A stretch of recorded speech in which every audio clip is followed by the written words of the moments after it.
Okay, 60 seconds till intro. Okay. Toby.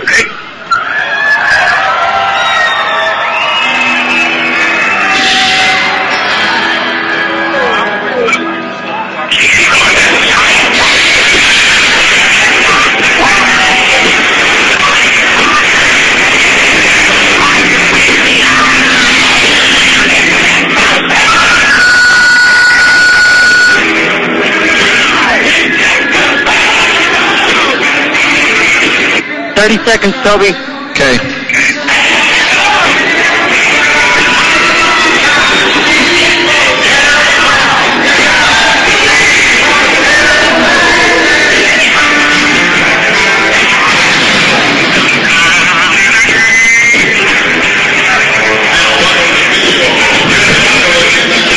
Seconds.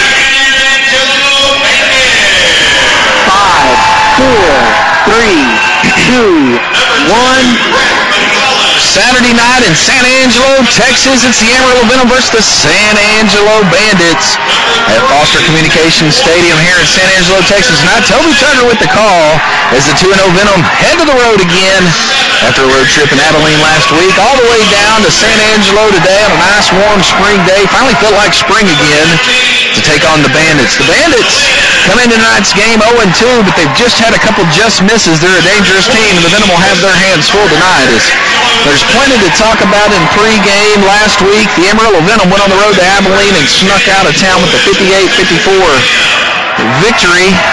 Come from behind. At one time was down 28-6 and made their way all the way back with an 8 Davis to Doug Williams touchdown with 50 seconds remaining in the ballgame to get a W on the road. But then on Sunday night, the call came for Nate Davis, and he was on the road to San Antonio. Got the call up to go to the Arena Football League, San Antonio Talons, and Nate actually played in Florida last night. So we're proud of Nate and proud that he made that jump up. But that leaves a lot of questions at the quarterback position for the Amarillo Venom. A couple of guys will be up to the task tonight. And first guy that's going to get the first nod is a guy that's familiar to the Amarillo area, a Paladura graduate, WT football player is Justin Johnson, 6'1", 185. And Justin is an athlete and a half, but anytime you throw a rookie into a rough environment tonight, you know that there's going to be some bumps in the road. So it's always good to have a coach like head coach Julian Reese that's played that quarterback position to sort of mentor Justin through that tonight. Another guy that Venom fans might remember that joined the team late in the week after the call after Davis was called up is Kevin Lachlan. Now, rewind to last year, Kevin Lachlan actually was the starter for the Amarillo Venom as they went into the season and actually broke his hand on the third play of the season last year, required surgery. Enter Nate Davis, quarterback, to finish up the end of the rest of the year and lead us to a Lone Star Football League championship.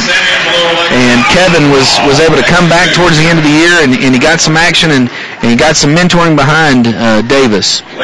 So Kevin joined the team, and he'll be here just in case we need a little backup action tonight. We're going to take a quick break. They're about to do the national anthem here at San Angelo, Texas tonight. You're listening to Venom Football in the car. I found the car, love. Okay, you're clear, Toby. Awesome.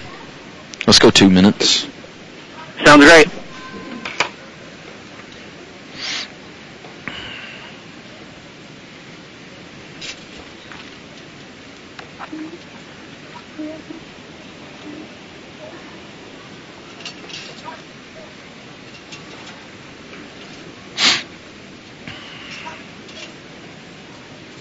Tonight's national anthem is being performed by Rita Cappuccino.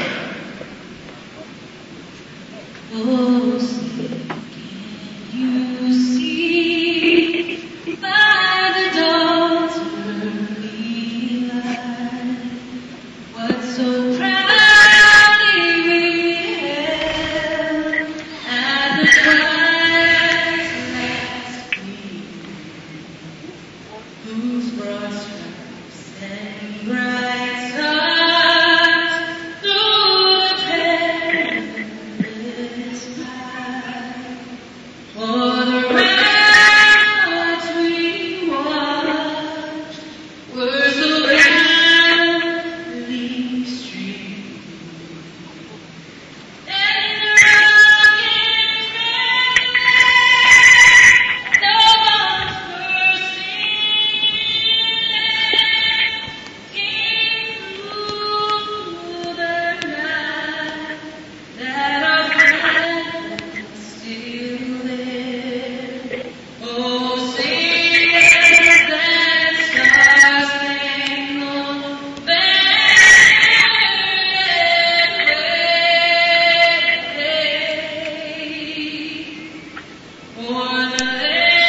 Okay, 10 seconds, Toby. Okay. 5, 4, 3, 2, 1. Wrapping up a rousing rendition of the national anthem here in San Angelo, Texas tonight. Foster Communications Coliseum and its Bud Light Field as the 2-0 Venom are on the road in San Angelo, Texas tonight to take on the new to the Lone Star Football League San Angelo Bandits. They're about to have an invocation. We're going to take a pause. We'll stay with it, but we're going to join them on the invocation as we will bow our head.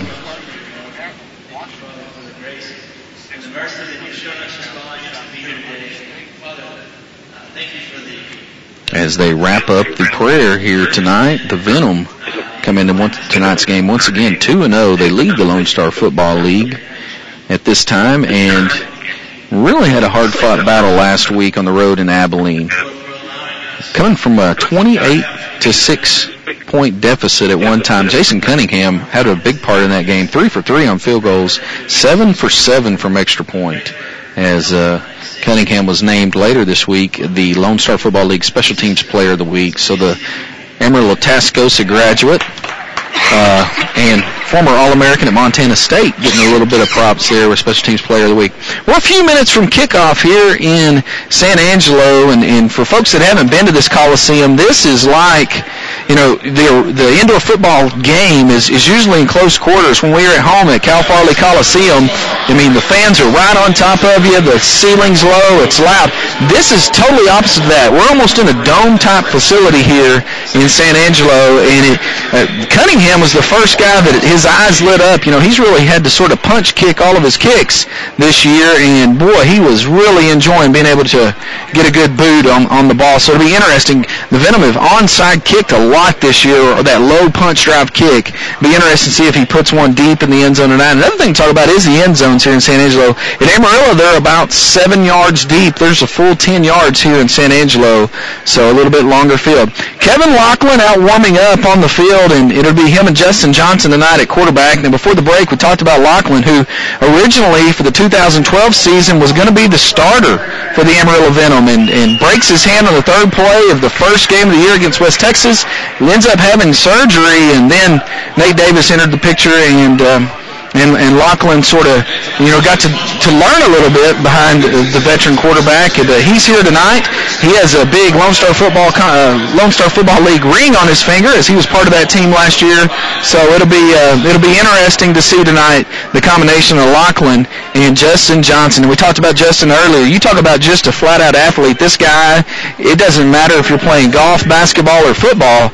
He's a guy that can flat-out get it. And Paladura High School graduate, I know folks from Amarillo are proud of him. A lot of Amarillo connections and Texas Panhandle connections here on this Amarillo Venom football team. And that's always good, as the Venom will be back in the Panhandle next week.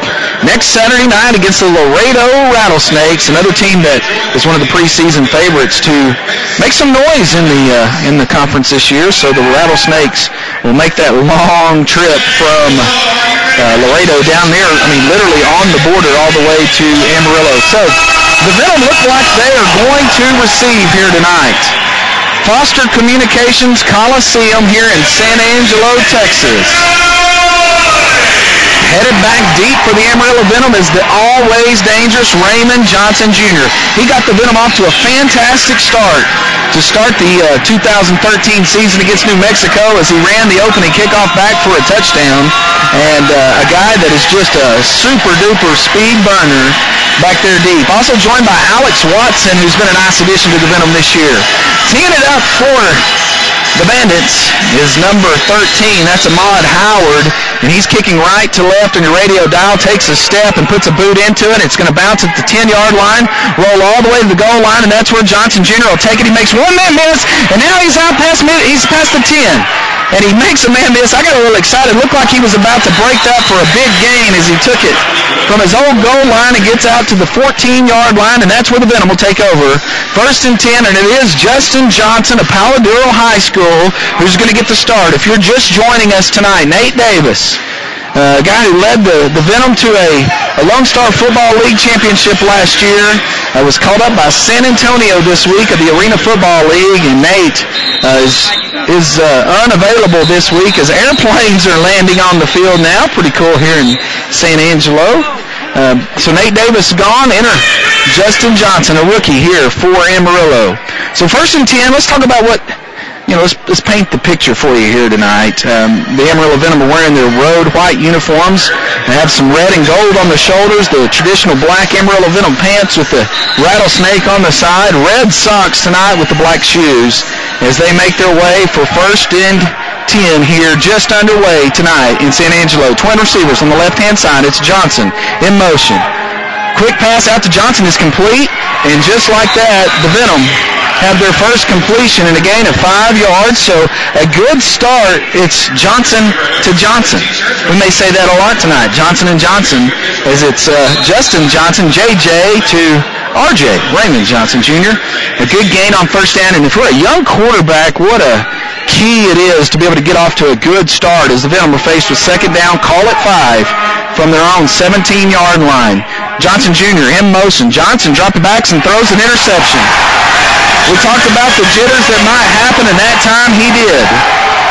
It was intercepted on about the 20-yard line, and it's going to be ran back all the way to the Venom 4-yard line. And you knew coming in tonight that there might be some bumps in the road, and that's okay. The Venom defense has shown that they are a pretty good force. And that was Shane Rundell with the interception for San Angelo as the Bandits in business, 1st and goal inside the Coors Light red zone of the Venom 9-yard line. Now last week, sort of a similar thing happened. The Venom, their first pass of the game went for a pick 6. So the Venom defense has been in this situation before as San Angelo, 1st and 10, ball on their own 9-yard line, man in motion, and it's a quick pitch outside, and it looks like a little bit of a running game here, and that's Tristan Carter from Angelo State University, who's going to gain 1 yard on the play. Quarterback for the Bandits is Craig McClellan, and he's a big guy, and here's a name that you don't hear a lot, University of Washington, Oshkosh.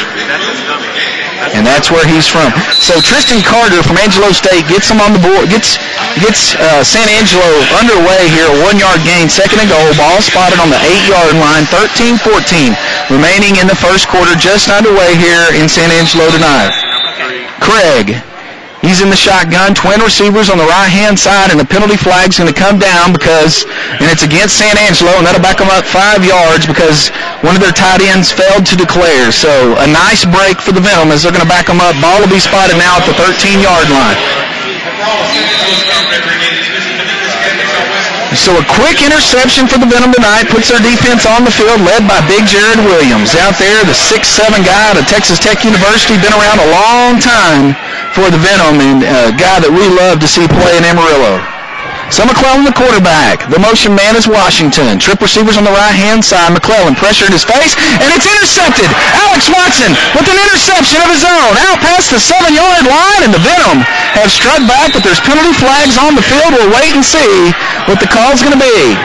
So Justin Johnson threw an interception, and just like that, Alex Watson gets an interception for the Venom, and there's a penalty flag. It's going to be about on the 22-yard line, back into where it could be a personal foul or a late hit, and we'll see what the call's going to be for the Venom. Watson playing a little bit of defense tonight. David Irizarry, who's one of the Venom favorites, unavailable this week. He's serving a 1-game league suspension, and the Venom, that effort's going to be all for naught. Roughing the passer, the call against the Venom. And what's that going to do? It's a backbreaker for the Venom, as it's going to be a half the distance to the goal and an automatic 1st down, and it takes away the Watson interception. Doggone it, you hate to give them opportunities, and we just did right there, as the Venom have done a nice job of trying to stop these guys on defense, and just like that, they're back in business. That pass was intended for Matt Washington that time. So it's 1st and goal. Ball's going to be spotted on about the 6-yard line. It's Washington to get in motion. Another quick pitch outside, looking at the running game, and it's no doing. Met by Ron Evans Jr.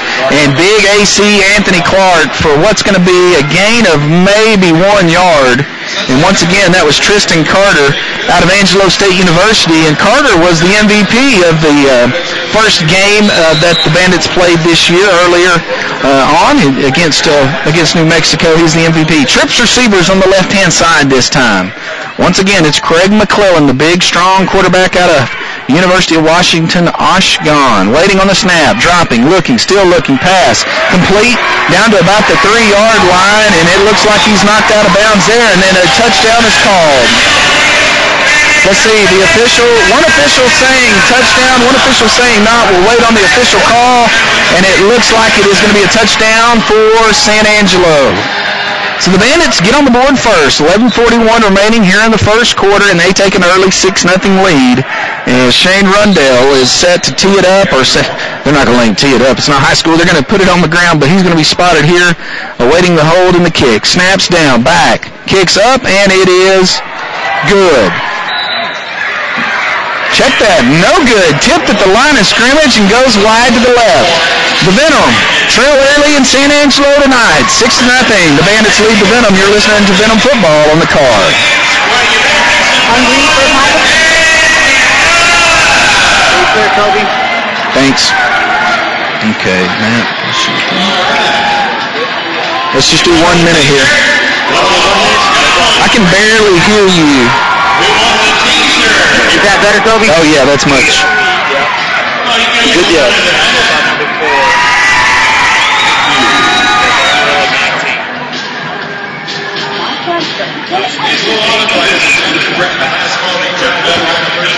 $30 seconds. Thank you.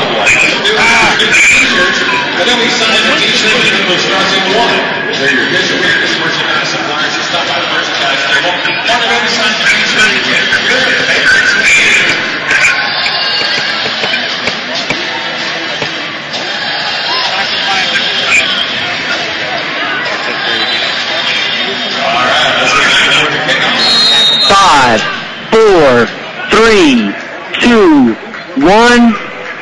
Right back to action here in San Angelo as the kickoff is returned by Raymond Johnson Jr. Out past the 20, out past midfield, down to the 16-yard line, and a great return by the speed burner, Raymond Johnson Jr. And the Venom are going to have great field position as they take their second possession of the ball game all the way down to the 16-yard line and enter Justin Johnson from Paladuro High School, the quarterback for the Amarillo Venom tonight. If you're just joining us, the Venom lost Nate Davis early in the week to the San Antonio Talons. And Justin Johnson, the former Paladuro graduate, gets the nod tonight in San Angelo. The Venom trail 6-0 early here at the 11-minute mark here in the first quarter. Trip receivers on the right-hand side, and the X-Factor, Doug Williams, will be the motion man, and he has a full head of steam, and it's a quick pitch. Outside to Tim O'Neill, who's going to be met in the backfield, and going to have a loss of, call it, 4 yards. That's Benny Shepard with the tackle for San Angelo, and Coach just trying to mix it up a little bit, and looking at Julian Reese across the field. He is unhappy with his offensive line after that play, and he gives him an earful as he's got the play to Justin Johnson. But nonetheless, a loss of 4 as it's second down and 14 for the Venom under the 10.5-minute mark here in the first period tonight. 6-0, the Venom trails San Angelo here at Foster Communications Stadium. I was ready for a little bit of football. We made the long ride to San Angelo today, and I made it with my wife. Anytime you get cooped up in the car like that, you are ready for some football, and we are ready for it here tonight. And the Venom will settle in and get some more snaps under center here as it's Watson, the motion man, twin receivers on the left-hand side. Johnson looking, dropping, and this is where he's going to be dangerous. He has a room to run out past the 10-yard line, and that's where he drops the ball. The ground caused the fumble, but nonetheless, the Venom are going to get the ball back. And let's see what the call is here as Eric Waltz gets on it. And we talked about it in pregame a little bit down on the field today that we felt like if Justin Johnson could get loose, that's where he's going to be so dangerous. And he's got the Venom inside the Coors Light red zone all the way down to the 6-yard line. And if you haven't seen this young man, he almost looks like a RG3. Has the similar dreads and the body build, and right there he looked just like RG3 on the run as the Venom had first and goal inside the 10-yard line. Anthony Clark, the motion man. Johnson under center. Looks, quick throw out to Alex Watson. A completion inside the 5-yard line all the way down to the 3, and that's where he'll be spotted. It'll be second down. 9:16 remaining in the first quarter tonight, and the Venom have answered right back if they can get on points on the board here. If you're just joining us, the Venom put San Angelo in business early. They had an interception all the way down to the Venom 7-yard line, and then the Venom actually hold on defense, get an interception, but get a personal foul, which negated the interception. Angelo would go on to score and have a 6-0 early lead as the Venom had trip receivers on the left-hand side. Justin Johnson, the quarterback, joined in the backfield by Tim O'Neill. Quick pitch out. Johnson goes in for a touchdown. Justin Johnson with the quarterback keeper, and he has his first touchdown of his career tonight here in San Angelo, Texas. And how about that for a rookie who's going to come into the game thrown to the Wolves, and he's going to get on the board early, just like that. And the Venom now have a chance with the leg of Jason Cunningham to take an early lead. Now, this is one thing to watch tonight, as Nate Davis had been the holder for Cunningham all year, the Lone Star Football Player of the Week last week, and now it's Kevin Lachlan who will be doing the holding duties. Cunningham waiting on the snap. The snap's back. It's down. The kick's up, and he drills it. 7-6, the Venom lead here in San Angelo tonight. 8:25 remaining in the first quarter. Get those fangs up. You're listening to Venom football in the car. Okay, you're clear.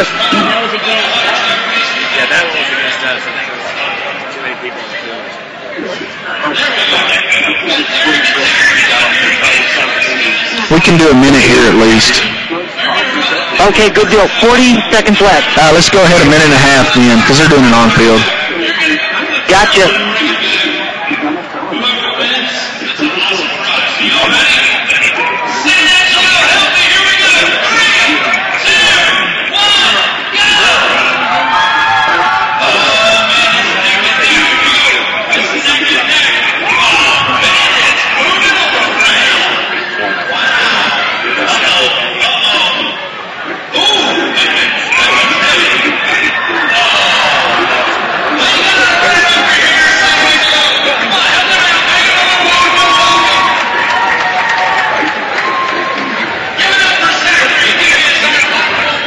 Seconds, Toby. Awesome.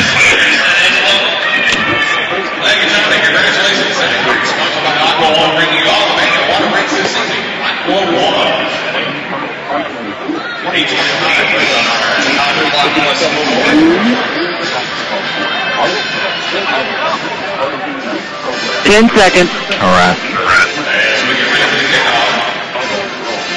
5, 4, 3, 2, 1.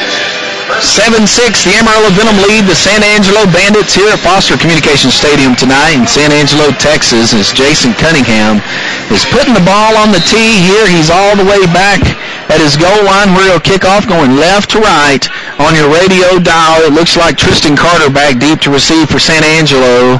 Pretty dangerous return guy. Let's see what Cunningham does here as he kicks it up straight into the air and deep, and it's going to go 7 yards deep into the end zone, and there's 2 blocks in the back, and finally a tackle made that time by, looks like Levante Jackson at the 9-yard line, and we had 2 guys screaming down the field, and they got clipped real quick there, and Levante Jackson was there to make the tackle as the Venom defense will take the field now, up with a 7-6 lead here, 8:17 remaining in the first quarter as San Angelo will be in business with the ball inside their own Coors Light red zone. We're going to call it at the 8-yard line where they'll take over 1st and 10, going right to left on your radio dial. San Angelo with the what I think are pretty cool looking helmets, the gray with sort of some green dots in them, almost like a glitter type helmet. Look really sharp with the green and black jerseys. This real quick pass outside is going to be complete, and Anthony Clark and another guy have got a little skirmish going on,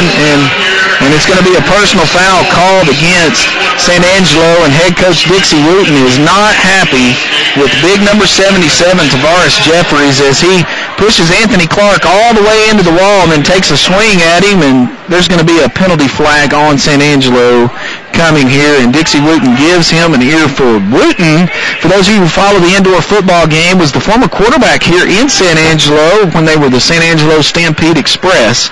Now under new ownership and the new team to the Lone Star Football League named the San Angelo Bandits, sort of rebranded, and we're waiting to see what the penalty flags are going to be. Ron Evans Jr., who we call Biscuit, he's pointing that it's against San Angelo, and We'll wait for a call here. Still no call, and it looks like McClellan's already taken the play into the huddle, and it is going to be a personal foul called against San Angelo, which will be half the distance to the goal, and that's going to back them up to about the 6-yard line, so still be second down. Now we're going to call it 12, going right to left. We talked about the Bandits uniforms, the black pants with the green jerseys, trimmed in white. Really a nice look, and then the Bandit on their helmet. Twin receivers on the right-hand side.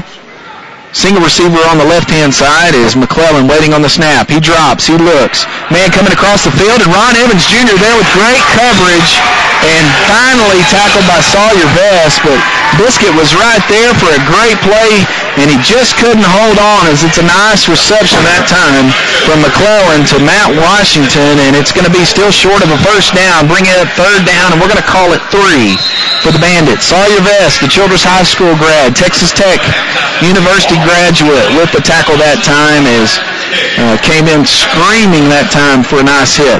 So third down, the big first third down of the ball game here. Twin receivers on the left-hand side. Call that trips. Motion man's going to be number 19, Ferguson, and penalty flags fly, and so are tempers. Looks like Tristan Carter is going to be the man that's sort of pushing and shoving out there, and they're going to back them up one more time. So we'll take all those penalties we can get. Third down going to be 8 to go for San Angelo. Now the ball spotted directly on the 10-yard line, and this is a big third down for the Venom. Now, one thing about Foster Communications Stadium is that this roof is so high, it's not going to affect the kicker. It's like being at Jerry's World almost. You could punt and in this place and not affect you. So field goals are always into play here. Trip receivers on the left-hand side. The motion man will be Matt Washington. Craig McClellan, the quarterback, looking. He's looking to his left. Now he's under pressure, and he's going to be tackled in the backfield for a loss. And that's going to be made by big number 84, Big White. Getting his first sack of the year right there, and it couldn't come at a better time. Big Nick White with the tackle there for the Venom. And he's got us backed up in business. And now one thing about the arena game is you cannot punt. And now the ball's going to be spotted inside the 2-yard line. Not much room to go here for San Angelo, as they're going to have to kick it out of there. Raymond Johnson Jr. standing on his own 6-yard line, hoping for a return, but maybe the Venom can get a block right here and get something happen. The push back, and they block it. It's blocked, and Jared Williams falls on it on the end zone for a touchdown. Big Jared Williams comes up with the blocked kick, and it's going to be good for a touchdown. So the Venom, how about that defense? Couple of big plays that time for San Angelo that backed us up with penalties, and Jason Cunningham runs on the field to try to make this a 14-6 Venom lead, but Jared Williams, big number 7, one of the crowd favorites back home in Amarillo, comes up with the blocked field goal and gets on it for a touchdown, and Cunningham's waiting on the hold of Kevin Lachlan. The snap's back, the hold, the kick's up, and the kick is no good. Just missed that time, but it's a 13-6 Venom lead nonetheless. 5:35 remaining in the first quarter. The Venom have a lead. Stay with us right here. Listen to Venom Football. Thanks up, Venom Nation, on the car. I found the car. Very cool, Toby.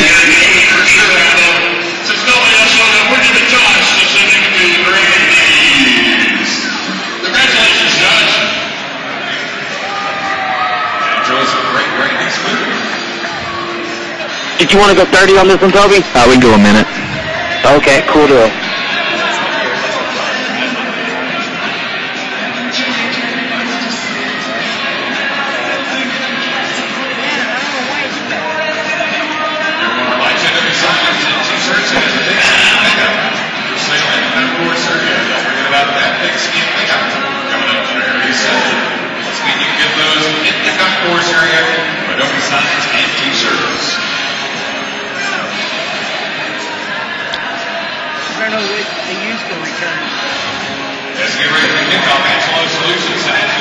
Okay, 20 seconds, Toby. All right, I'm going to be a little late coming out, but it'll be okay. I messed up. They went fast.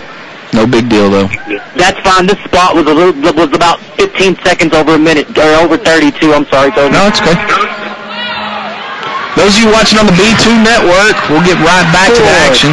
3, 2, 1, Venom. Right back to action here at Foster Communications Stadium. The Cunningham kick goes 2 yards deep into the end zone, and it's going to be returned by number 4. That's Alex Otto all the way out to the 10-yard line, and that's where San Angelo will take over 1st and 10.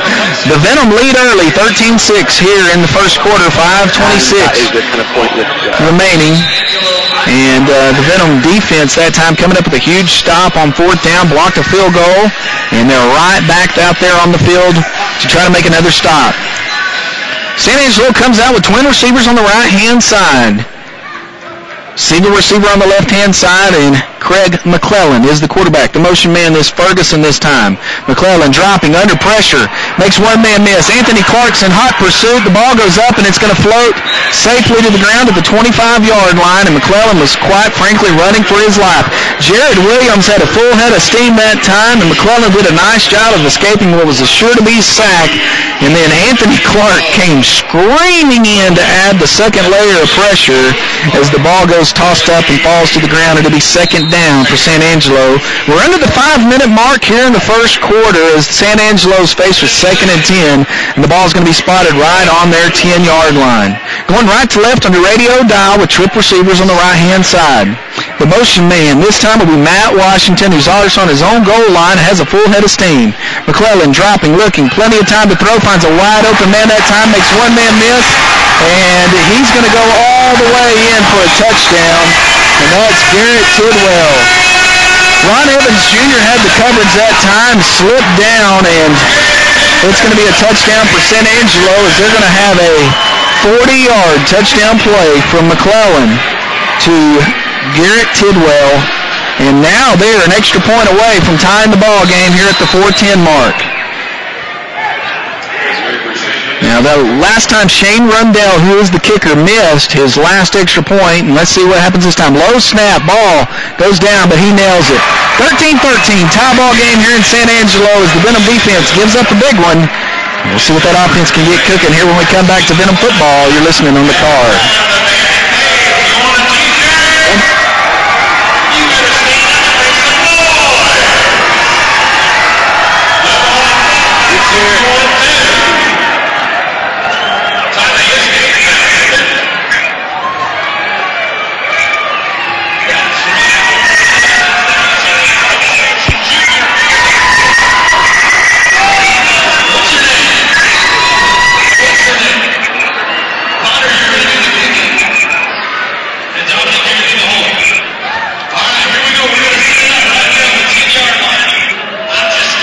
Okay, 10 seconds, Toby. 5,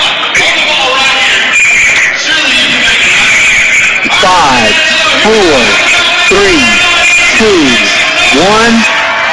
Back here at Foster Communications Stadium in San Angelo, Texas tonight. We got a good one on our hands here.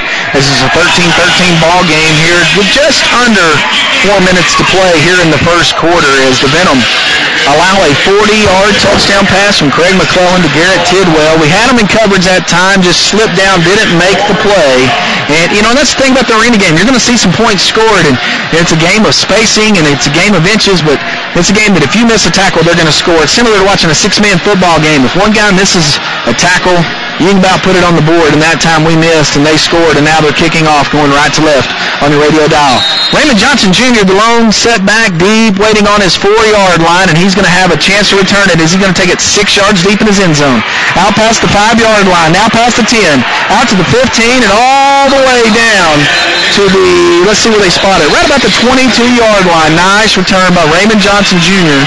as the Venom will take over 1st and 10, ball on their own 21-yard line, and Justin Johnson, the Paladera High School graduate, former West Texas A&M Buffalo, makes his way into the ball game in his first start as a Amarillo Venom quarterback. And on his last possession, he led us down the field and ended up taking it in for a 3-yard touchdown. So Johnson should have some confidence under his belt here as he's into the huddle, has the call from Coach Julian Reese. The Venom going left to right on your radio dial. His twin receivers on the left-hand side. Alex Watson, the motion man, has a full head of steam as Johnson's under center, dropping, looking, under pressure, and he's going to make one man miss. this, and this is where he's dangerous. Out past the 25-yard line, gets a block. Out past the 30 and almost breaks that for a touchdown as Justin Johnson was sure to be sacked way back on his own 10-yard line. And then he escapes the would-be tackler, and he's going to have the Amarillo Venom in a second down and call it 1 yard to go. We talked about how he has the build of an RG3 type guy, and he made you think that's who you were watching that time. He, quite frankly, he was tackled on the 10-yard line and broke free of that and then turned it into about a 9-yard game. Something into nothing, or nothing into something. Got to be careful how you say that for Justin Johnson. Second down now, twin receivers. On the right-hand side, Alex Watson and Raymond Johnson. The lone receiver on the left-hand side is Doug Williams, whose name we've yet to call. Quick pitch out to Tim O'Neill, who has plenty of room to run, and he's going to get a first down. All the way down to the 15-yard line where he's tackled by Rodney Anthony. A nice hit by Anthony that time, but it's a first down. Venom, the chains are moving, and that's a Ryan O'Neill, Amarillo Venom, first down. Ball will be spotted on the 15-yard line. As if we can keep moving the chains, we're going to be in business tonight. We know our defense can settle in. And, the one thing we've seen this year from our Venom defense is the ability to not give up the big play. And you have a feeling that Coach Danny Snyder's over there getting some guys coached up right now about not doing that. Trip receivers on the left-hand side. Johnson's going to be under center here, and Doug Williams will be your man in motion. And it's Williams who's going to have the handoff, who comes all the way down left to right, and he's going to be met in the backfield, and they're going to say forward progress, got him back to the original line of scrimmage. But nice job, San Angelo that time, led by big number 90, and that's Godwin. Big number 90 with the tackle that time, and a good job by San Angelo. Give credit where credit's due. Under 2 minutes here in the first quarter, all tied at 13. The Venom face now with 2nd and 10, ball on the San Angelo 15-yard line. Clock continues to run. It's at the 1:20 mark here. Play clock now down to 10. The Venom will have to hustle. You expect some of this to happen with the quarterback change as the play clock is now at 6 seconds. Doug Williams, the motion man. Johnson has the snap. Plenty of time this time. Dropping, looking. Ball's tipped up into the air, and it's going to fall safely to the ground. And everybody on the Venom side took a sigh there for a second. The ball goes into the end zone about 8 yards after it was battered at the line of scrimmage. And now the Venom are faced with 3rd down and 10 at their own 15-yard line. And you got to like, if you're Julian Reese, the comfort that you feel like you got a guy that can probably make a field goal anywhere on the field. I was watching Jason Cunningham in pregame, and he's literally kicking it from his own goal line and making 57-yard field goals. And so you got to like that. You got to like your chances when you have a guy like that in your backfield. Anthony Clark's playing fullback here as Doug Williams is in motion. Clark gets a nice block. Johnson rolling, looking, throwing, finding, and it's caught for a touchdown by Doug Williams. The X-Factor Doug Williams had a man all over him like Velcro, and Doug just, quite frankly, wanted it more. Johnson put it in the position to make a play, and the big 6'5 receiver from Oklahoma Panhandle State University that we have loved here for the last 2 years, the X-Factor, has a touchdown tonight from 15 yards out. 19-13, the Venom lead as Cunningham looks to make it a 20-13 ball game. Kevin Lachlan, the holder, the snap's back, kicks down, it's on its way, and he drills it. 7-point Venom lead with 7 seconds remaining here in the first quarter, 20-13. Things up, Venom Nation. You're listening to Venom Football on the car. Honey. Hey, you're clear, Toby. Go Venom. Great job, Toby. You're doing a great job. Hey, man. thanks. Quick car, and reveal Hungry Stuff on Little Caesars at either of their 2 locations in San Angelo. Grab yourself one of their large $5 hot-ready pizzas. It's pizza time at Little Caesars. Hey, Sean. Yes. I'm going to need about a 2-minute break. I'm going to step down the stands real quick here. You know what I mean? At quarter. Okay, good deal. So just keep them running until I come back. Yeah, just let me know when you're back. Okay.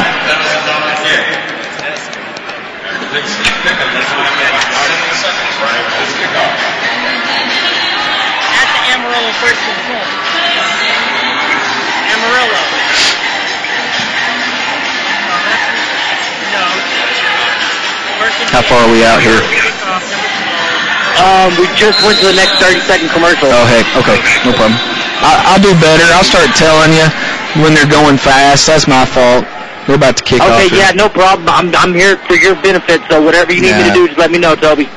Big bounce. Oh, he caught it. Okay, 10 seconds. We're going to come right back out, Sean, and I'm going to pitch it to quarter. Sounds good. 4, 3, 2, 1. The Jason Cunningham kickoff goes down to the 25-yard line, bounces twice, and that's where San Angelo will have the ball when they take over. Here is the second quarter's. We just ended the first quarter, 20-13, the Amarillo Venom lead here in San Angelo, Texas tonight. We're going to take a quick 2-minute timeout. You're listening to Venom Football on the car. Okay, you're clear, Toby.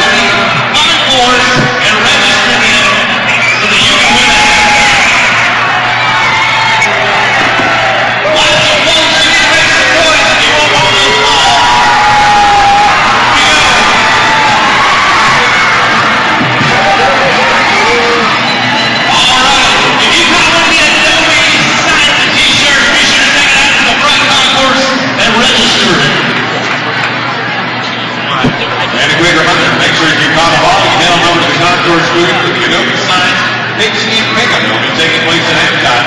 You'll need to register your ball in order to win. Now, if you didn't catch a ball, no problem. You can grab as many as you would like up front with the Adobe sign pigskin pickup booth. So make sure you do that. Mike, you got something for us to win, young man? Yes, sir. I've got a good significant pack saddle to the person in section R that has the biggest purse.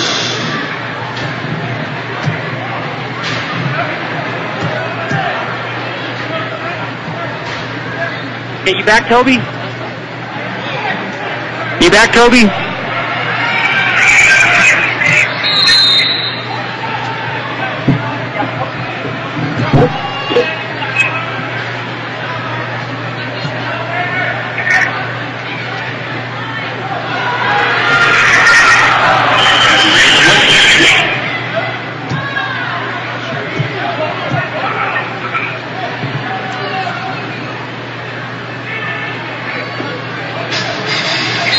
You back, Toby? Is that you, Toby? I'm back. We need to come out as soon as we can. Good deal, man. 15 seconds. Yes.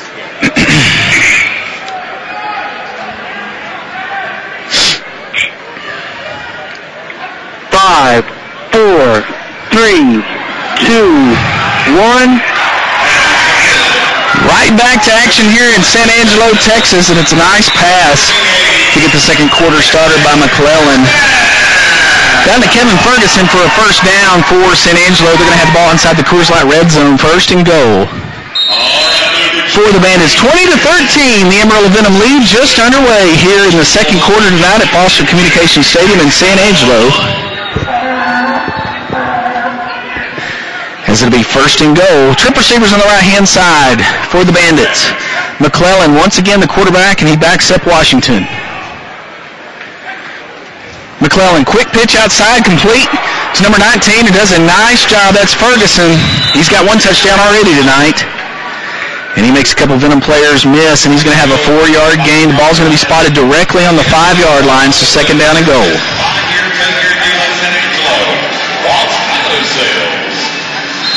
13-18 remaining in the first half of play, 20-13.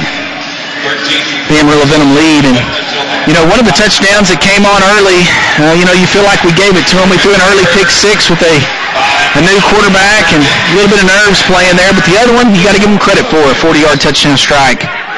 So now the Venom faced with second down and goal. Quick pitch outside, and it's a nicely designed play for San Angelo as they're going to get into the end zone.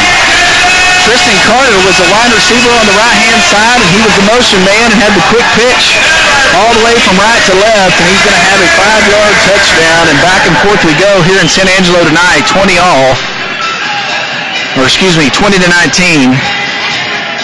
As Shane Rundle is going to have an opportunity to tie the ball game here at the 12:40 mark here in the first half of play. So Rundle out of the hole to Matt Washington. And the Venom have already blocked one field goal tonight, and that kicks up. And he drills it. Tied up at 20. Just underway, though, here in the second quarter tonight in San Angelo. Good ball game on our hands, 20-20. Don't go anywhere. Keep listening to Venom football on the car. Honey, since we've been working out at Gold... Hey, you're clear, Kobe? Let's do a 30-second one.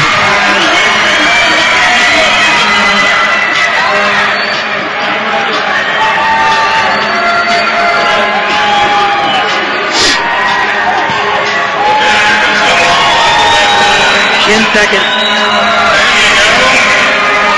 5, 4, 3, 2, 1.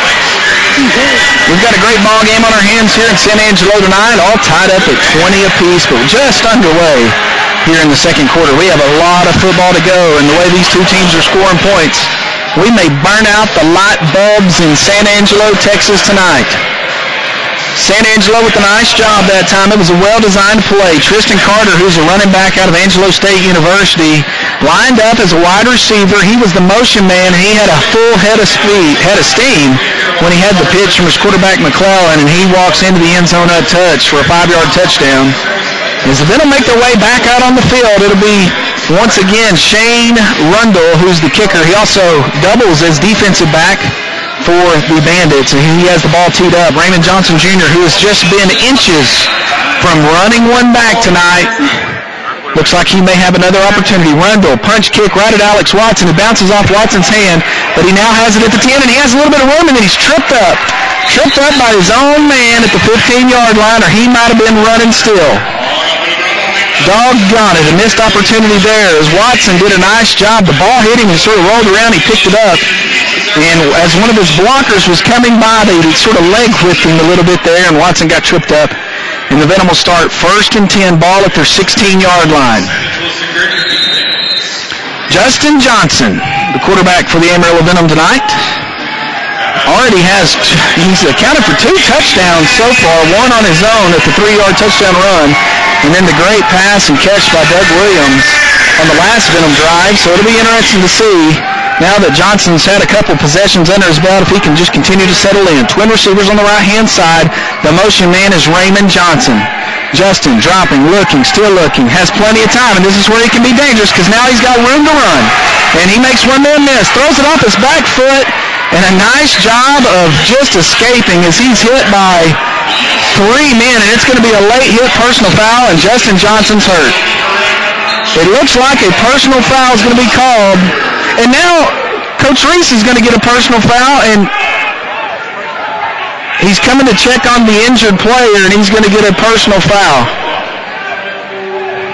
I did not know that we couldn't check on our player. Wow. Okay, so Coach Reese, here's what happened. Johnson was running around back there and throws the ball and gets hit, and a personal foul comes, and he's hurt. Coach Reese came across the field to check on his player, and a personal foul is going to be called on him from leaving the coaching box, and he still hasn't been able to check on his injured player. Owner Stephanie Tucker, she's making her way down there to see if she can check on it, and Reese is absolutely hot as a firecracker to not be allowed to check on his player, and I have to wonder why. I didn't know you couldn't check on your player. Wow. So now Kevin Lachlan will probably get the go for the Venom, and now they're walking Coach Reese over to, and still haven't allowed him to check. Justin Johnson's laying on his back on the 7-yard line. Our trainer, Kelly, from Dr. Parker Sports Medicine, is assisting him and has him up. Coach Reese simply went to check on the player and still hasn't been allowed to do so, and he throws his hands down in frustration, and he's sick, as it looks like the personal fouls will offset each other now. But Kevin Lachlan will have to come into the ball game for at least one snap here for the Venom.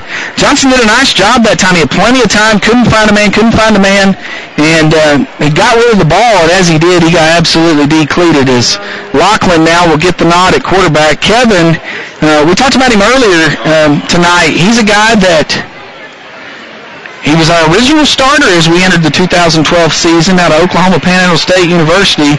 Breaks his hand on the 3rd play of the first game last year. Ends up having surgery. And, the rest is history with the inner Nate Davis, and Lachlan backed him up, but still had a lot of experience going through a full season. And now we have the official call by the officials on the personal fouls. And it looks like one's going to be on us with Coach Reese and the other one's going to be on them. And we're going to see what the calls are. So maybe they waived the flag from Reese because now the Venom, the ball's going to be spotted at the 24-yard line.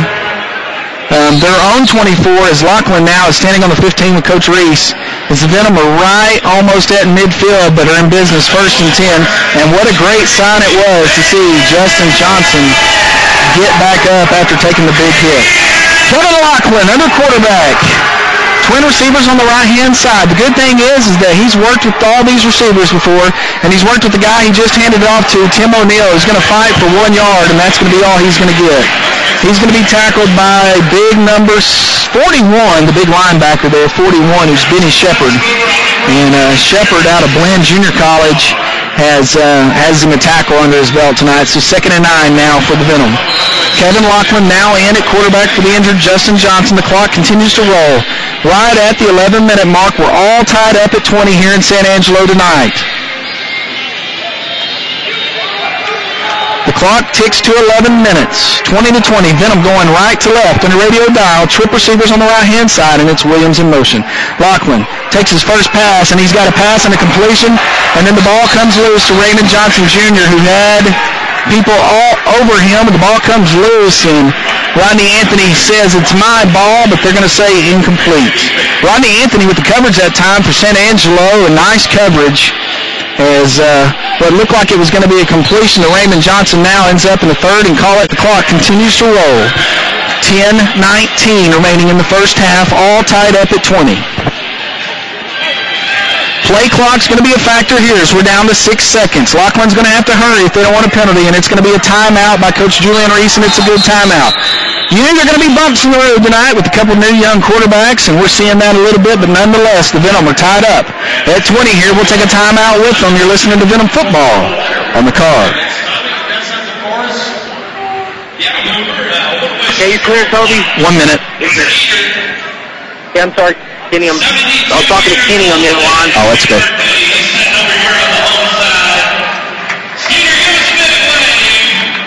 It's his first ever arena football game.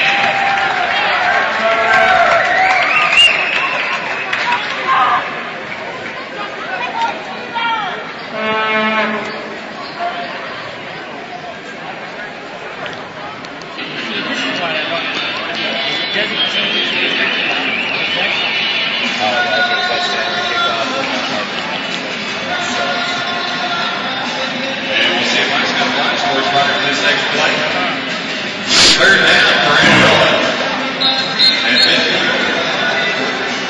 Where are we?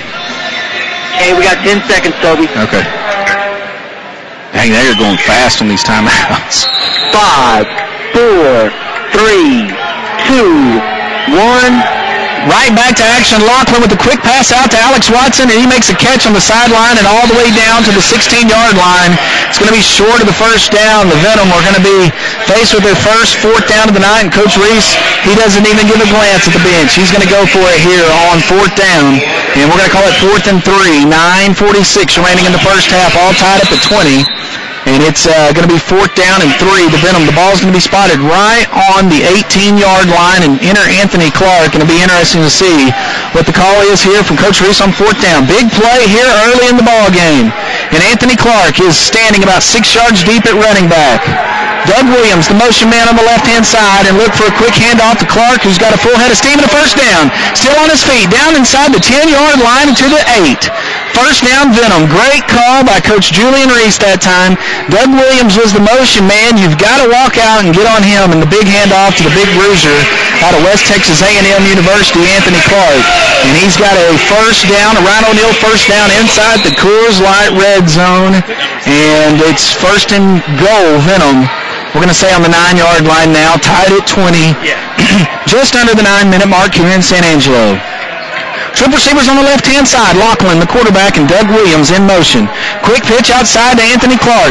Makes one man miss. Still on his feet down to the 5-yard line, and a nice head of steam for Anthony Clark as he pancaked about two of the San Angelo players. And the guy who got the brunt of that was Tommy White out of Grambling University. Tommy White goes 6'1", 215, but Anthony Clark, if you've seen Anthony, he goes 6'4", 235, and he's playing running back right there, and he has a gain of 3 yards. And I tell you what, that was a load of a man to take down. Second and goal now for the Venom. Lachlan has the play from Coach Reese. He's made his way into the ball game with twin receivers on the right-hand side, and that's Johnson and Watson. Doug Williams, the lone receiver on the left-hand side. Lachlan takes one step back. It's the quarterback keeper inside the 5 and down to the, what we're going to call the 4-yard line for Kevin Lachlan, and now it's third down Venom. And Coach Reese is saying, let's hustle, let's go. He's trying to get a little urgency in his Venom players here on the road in a hostile environment in San Angelo. The Venom come in at 2-0 on the young LSFL season, and the win on the road under the circumstances they've been in this week would be huge. Lost quarterback Nate Davis. Lost defensive back David Irizarry he was suspended a game. And so now a young quarterback and young secondary here in San Angelo on the road. Big third down coming for the Venom. Watson under center. He's going to stop the line of scrimmage. And now it's Kevin Lachlan with the pass, and it should have been picked for a 6. Woo, he got lucky there. Watson ran the out route, and the ball just sort of lofted on him a little bit. And number 4, Alex Otto, he had no one in his way to try to score there. And Coach Reese says, I'm not going for it again. On fourth down, he brings in the kicker, Cunningham. It was a little out route that time to Watson, and he had a step on the man with the ball just behind, and you know, you can't really blame Lachlan. Lachlan arrived in Amarillo Thursday night, so he's been with the team for 2 days. A 20-yard field goal coming for Cunningham. It's just like an extra point. Waiting on the hold from Lachlan. The snap's down, the kick's up, and he drills it, and the Venom have retaken the lead. 23-20 at the 6:30 mark here in the second quarter. The Venom have a 23-20 lead. Don't go anywhere. You're listening to Venom football in the car. Are you clear, Toby? You can go a minute here. Okay, cool deal.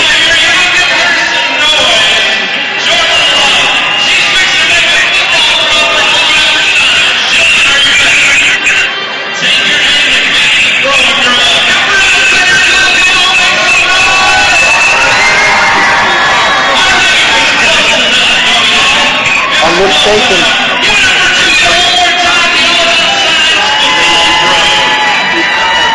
Yeah, if this 31's almost over, I can come back. Okay, 30 seconds. Let me...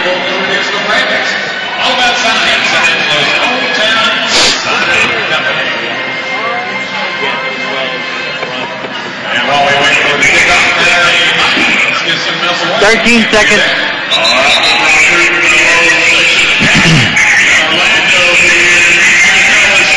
5, 4, 3, 2, 1, go. 6:31 remaining in the first half. The Amarillo Venom have retaken the lead on the leg of Jason Cunningham from 20 yards out. 23-20 as Cunningham has the ball back on his old goal line, teeing it up. Back deep to receive is Garrett Tidwell and Tristan Carter of Angelo as Cunningham has his hand in the air and now takes a step towards the ball, kicking it right to left on the radio dial, has his big toe in it, and it's going to be a nice kick.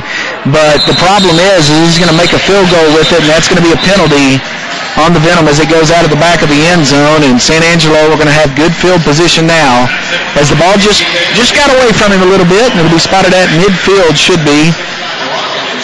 Looks like it's going to come out to the 20-yard line, so that's where San Angelo will take over. 1st and 10 on their own 20-yard line.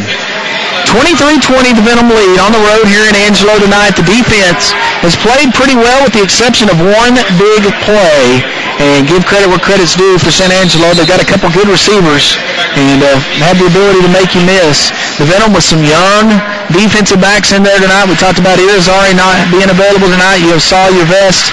The Texas Tech grad out there. Alex Watson having to play both ways. Ron Evans Jr., he's out there.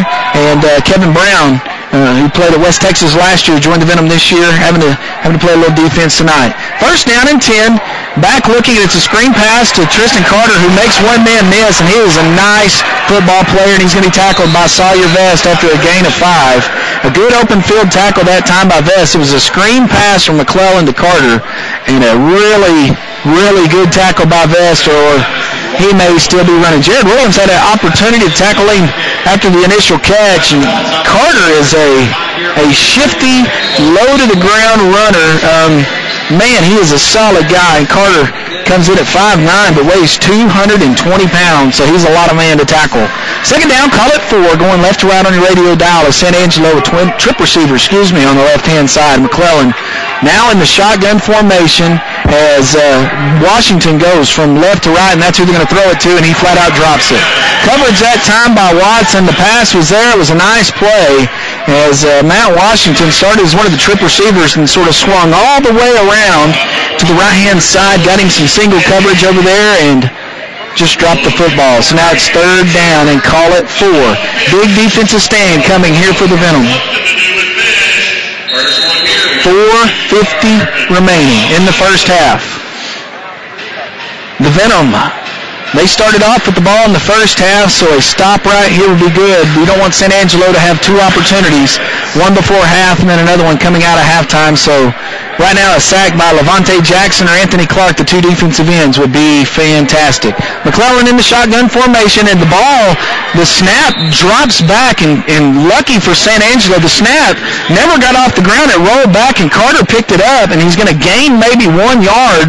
And it's going to be 4th down, and so that time in the shotgun, McClellan never had a chance to get the ball, and the tackle by Anthony Clark and Jared Williams, and it's a huge 4th down here in the ball game. A stop right now for the Venom would be absolutely huge. No field goal for San Angelo. Big play right at the 4-minute mark. Trip receivers on the right-hand side. The quarterback's McClellan once again in the shotgun. Garrett Tidwell, the motion man. Snap. McClellan has time. Ball's up. He makes a man miss. He's still on his feet. And Sawyer Vest going to get a tackle at the 5-yard line. And it was Kevin Brown with the coverage that time, and he missed the tackle. And it's going to be a first down for San Angelo inside the Coors Light red zone all the way down to the 8-yard line. Man coverage across the board that time, and when it's man coverage, you're on an island all by yourself, and you've got to be able to make that tackle. You know they're going to be able to throw it and catch it, and Rakeem Rowland is coming into the ball game now for Amarillo. Brown exits. Now Rakeem Rowland, he played with the Rio Grande Valley Magic last year, played in the Lone Star Football League championship game, picked up by the Venom here in the offseason, and he's going to be playing Jack linebacker. Twin receivers on the left-hand side. The motion man is in. We're going to have a timeout by San Angelo. Coach Dixie Wooten didn't like what he saw that time, and he calls timeout. 30-second timeout. We'll take it with them. 23-20, the Venom lead. You're listening to Venom Football on the car. Who was number 11 that was in motion then? Number 11? I didn't see him. Is that Dominique Wells? It's got to be. Okay, 30 seconds, Toby.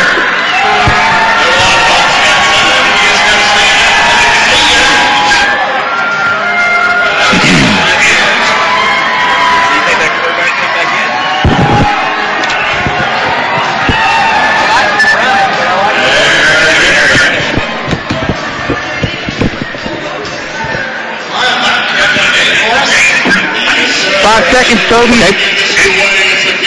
3, 2, 1. 23-20, the Venom lead. 3:03 remaining in the first half. It's first and goal for San Angelo. The ball inside the Coors Light red zone all the way down on the 8-yard line of the Amarillo Venom. Twin receivers on the left-hand side, and it's going to be Dominique Wells who's going to be the motion man. McClellan under center, and it's a handoff again to Tristan, and he's going to be tackled by Jared Williams. Jay Will, that time with the great tackle. It's Tristan Carter on the carry out of Angelo State. It's going to gain 1 yard at second down. Carter, we've talked about him a lot. You don't see a lot of runs in the indoor or arena game, and this guy, he's sort of a prototype running back there, as he is shifty and fast and can make you miss, and going 220 pounds, he's a big man. Second and goal. Ball spotted on the 6-yard line. Craig McClellan, the quarterback. Trip receivers on the right-hand side. Snaps low. He picks it up. He bobbles. He's got a man complete, and he's going to be in for a touchdown. Matt Washington with the touchdown that time under the coverage of Sawyer Vest. And he's going to get a 6-yard touchdown, and the San Angelo Bandits have retaken the lead over Amarillo, 26-23 here tonight. Big kick coming right now for Shane Rundle as he can make it a 4-point San Angelo lead and take it out of the lead of being able to kick a field goal to take a lead here or tie it, and the kick's up and he drills it.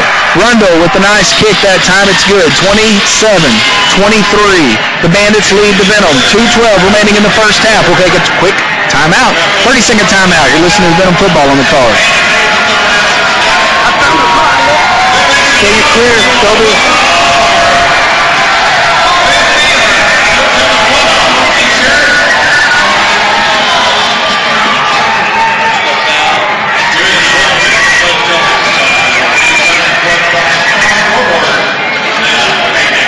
Okay, 10 seconds, Toby.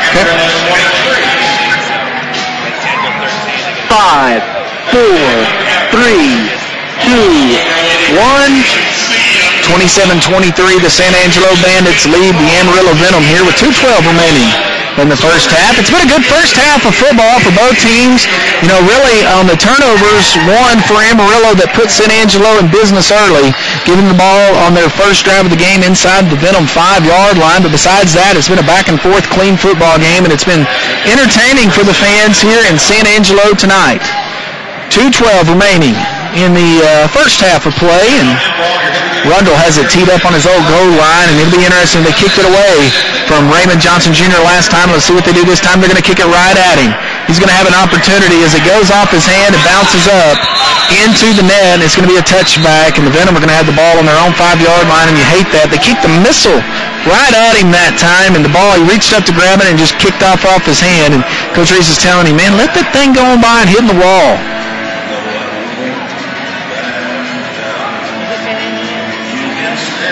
So 27-23, and it'll be interesting to see who comes out for the Venom at quarterback here, as Justin Johnson was injured on the last possession, and it is going to be Kevin Lachlan.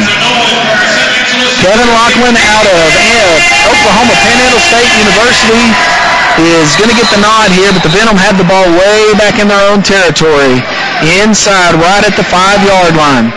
Lachlan standing and talking to Coach Julian Reese. 15 seconds on the play clock. We're going to battle the play clock all night long, as now it's under 10, and Coach Reese is telling them to hustle. Play clock down to 8. Lachlan under center. Play clock under 5. Watson in motion. Lachlan looking. He's got a wide open man if he sees him. And Alex Watson came free wide open, and he just didn't see him as the pass goes to Doug Williams. It's going to be a completion of 9 yards, but Alex Watson that time was streaking down the sideline wide open, uncovered, and San Angelo got a huge break there. 1:26, the clock continues to run. It's going to be 2nd down and 8 after the Williams completion, but that gives the Venom a little bit of breathing room here with now the clock becoming a factor. 1:15 remaining in the ball game, and we'll get a media timeout at 1 minute mark if this play doesn't happen. 8 seconds, 1:06, 1:05. It'll be interesting to see if they get the clock off here. Motion man's coming, not going to get it off, and that's going to be the 1 minute warning. We'll take a quick timeout with them, the Venom with the ball. Spotted at their own 14-yard line. It's the 1 minute warning. We'll take a quick water break, an Aqua One water break with them. You're listening to Venom Football on the car. You're clear, Toby.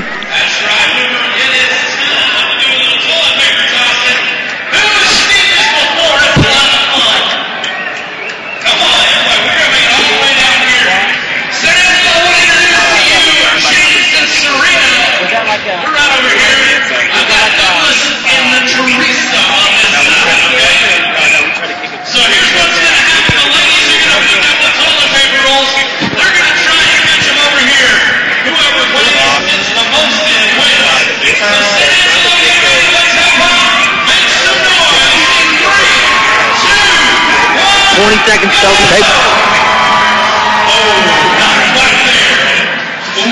Almost. It's tied 1-1. 10 seconds. 5, 4, 3, 2, 1. We've played a lot of football here in the first half, and we only have 1 minute left.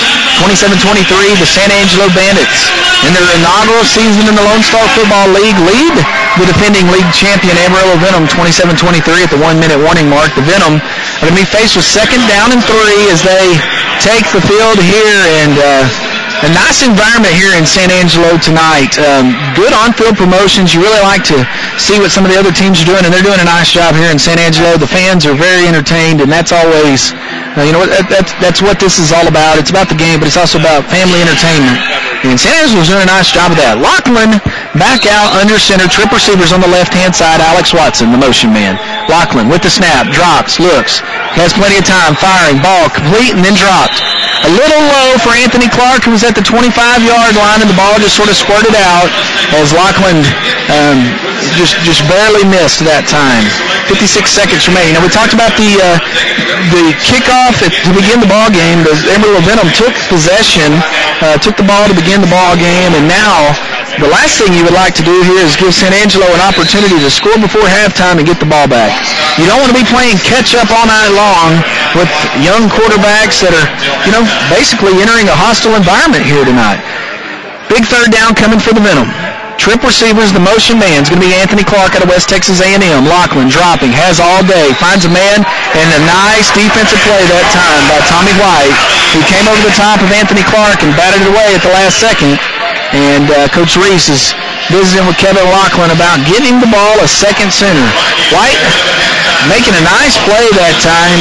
Clark was open, and right at the last second got the ball and got his arm in front and tipped it away as it's 4th down now. Huge 4th down coming.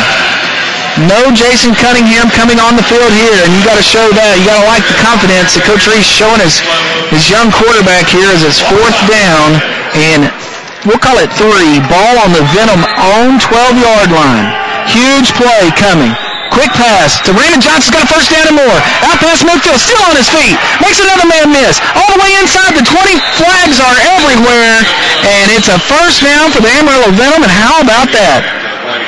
And let's see what it's going to be here. It looks like it's going to be a block in the back, which was totally unnecessary if the Venom did it. But it should be from the spot. It still should be a 1st down.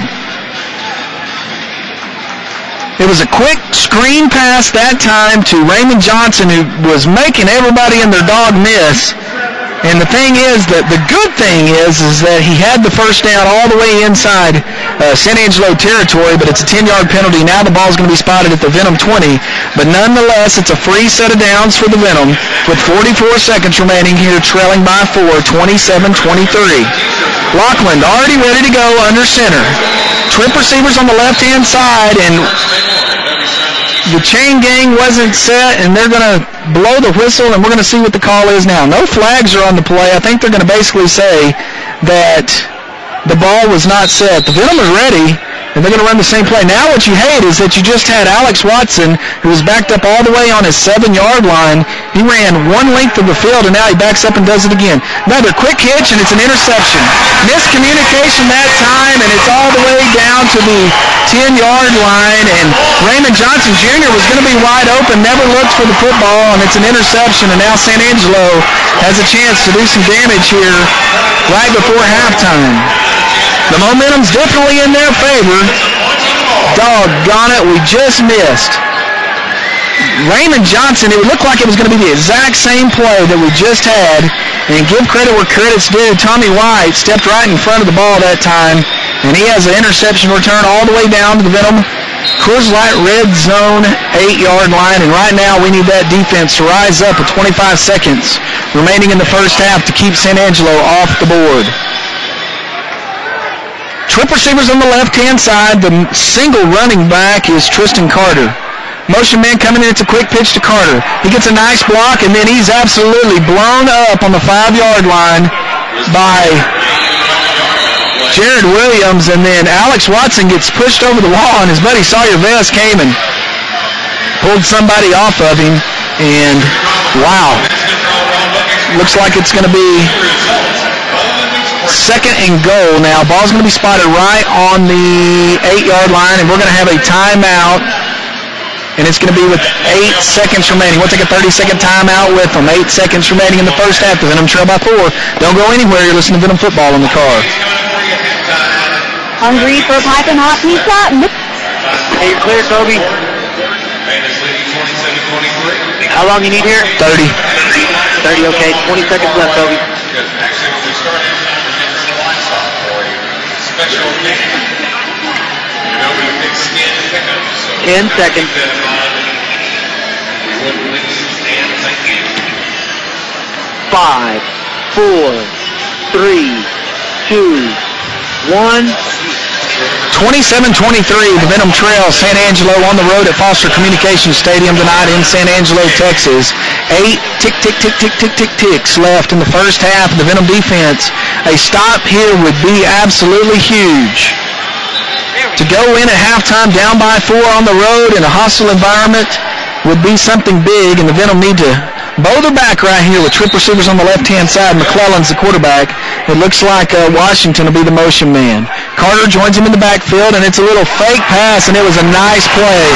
They faked the pitch that time to Carter, to Tristan Carter, and then ran a little pass in the backfield to Washington, and Alex Watson, he just flat out bid on the first thing, and it's a 33-23 San Angelo lead here in San Angelo tonight.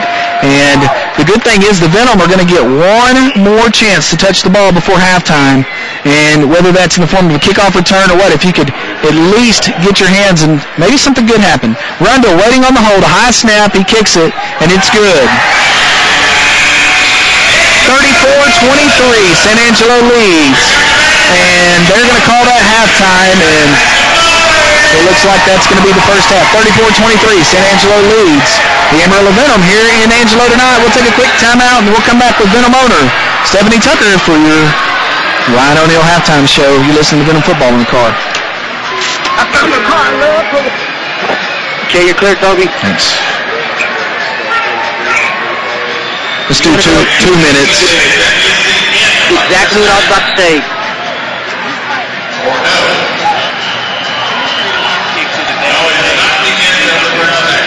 Okay, they're going to bring everybody back on because they didn't.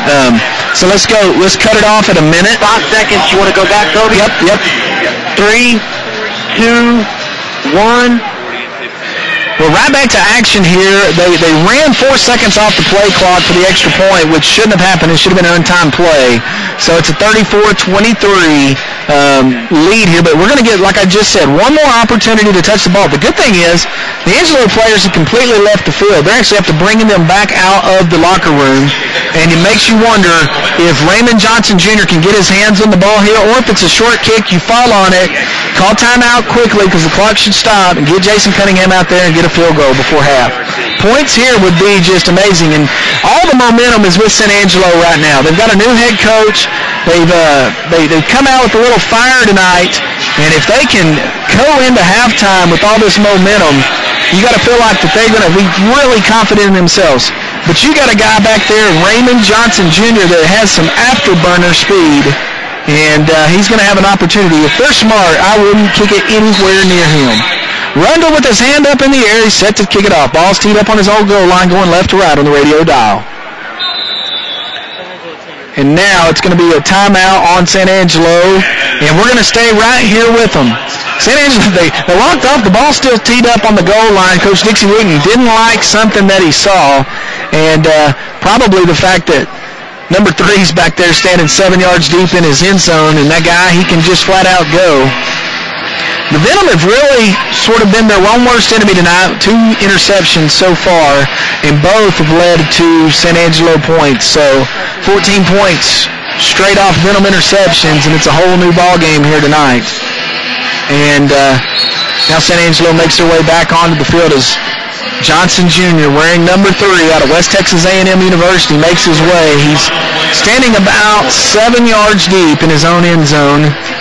Anthony Clark, Ron Evans Jr., Sawyer Vest, some of the other members of the Rakeem Rowland out there on kickoff team, Jared Williams, Tim O'Neill, and Alex Watson complete the crew. As here we go, we'll see what Angelo does with the ball.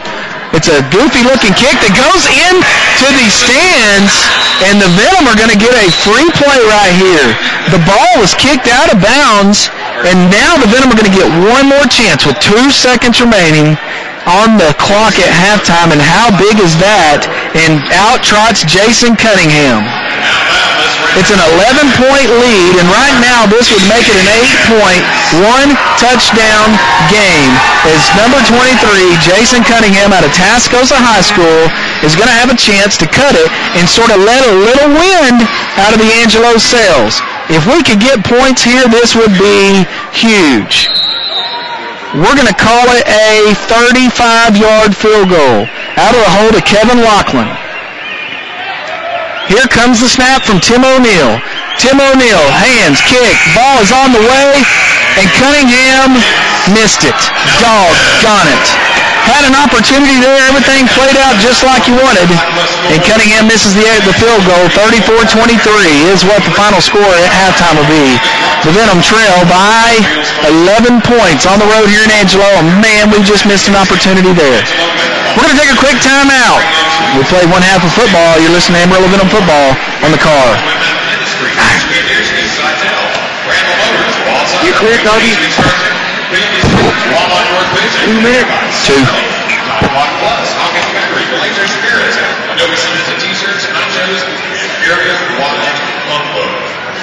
We want to remind you that we want you to be aware we're going to be turning off the lights for the Adobe Pigskin pickup here in just a couple of seconds. We ask that if you don't remain in your seats, at least stop what you're doing. We don't want you to get hurt. We'd like for you to remain in your seats off. We turn on the lights here in just a moment for the Pigskin pickup. Johnny, you ready, sir? Oh, man, I tell you what, if you're not ready, Why would they not let him talk to our players on the best? And I'm right.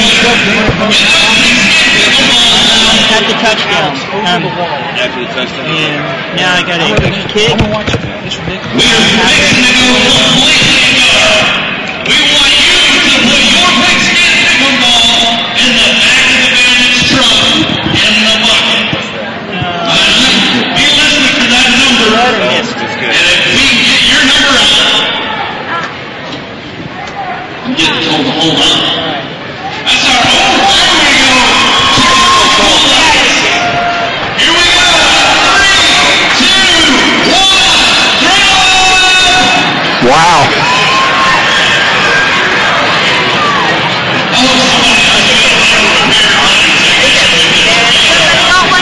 Oh, several.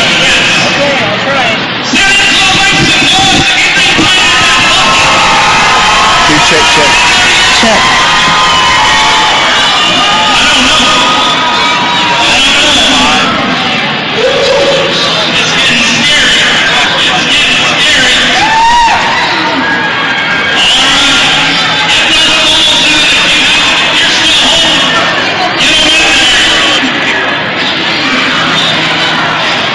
Why is he throwing more in the back?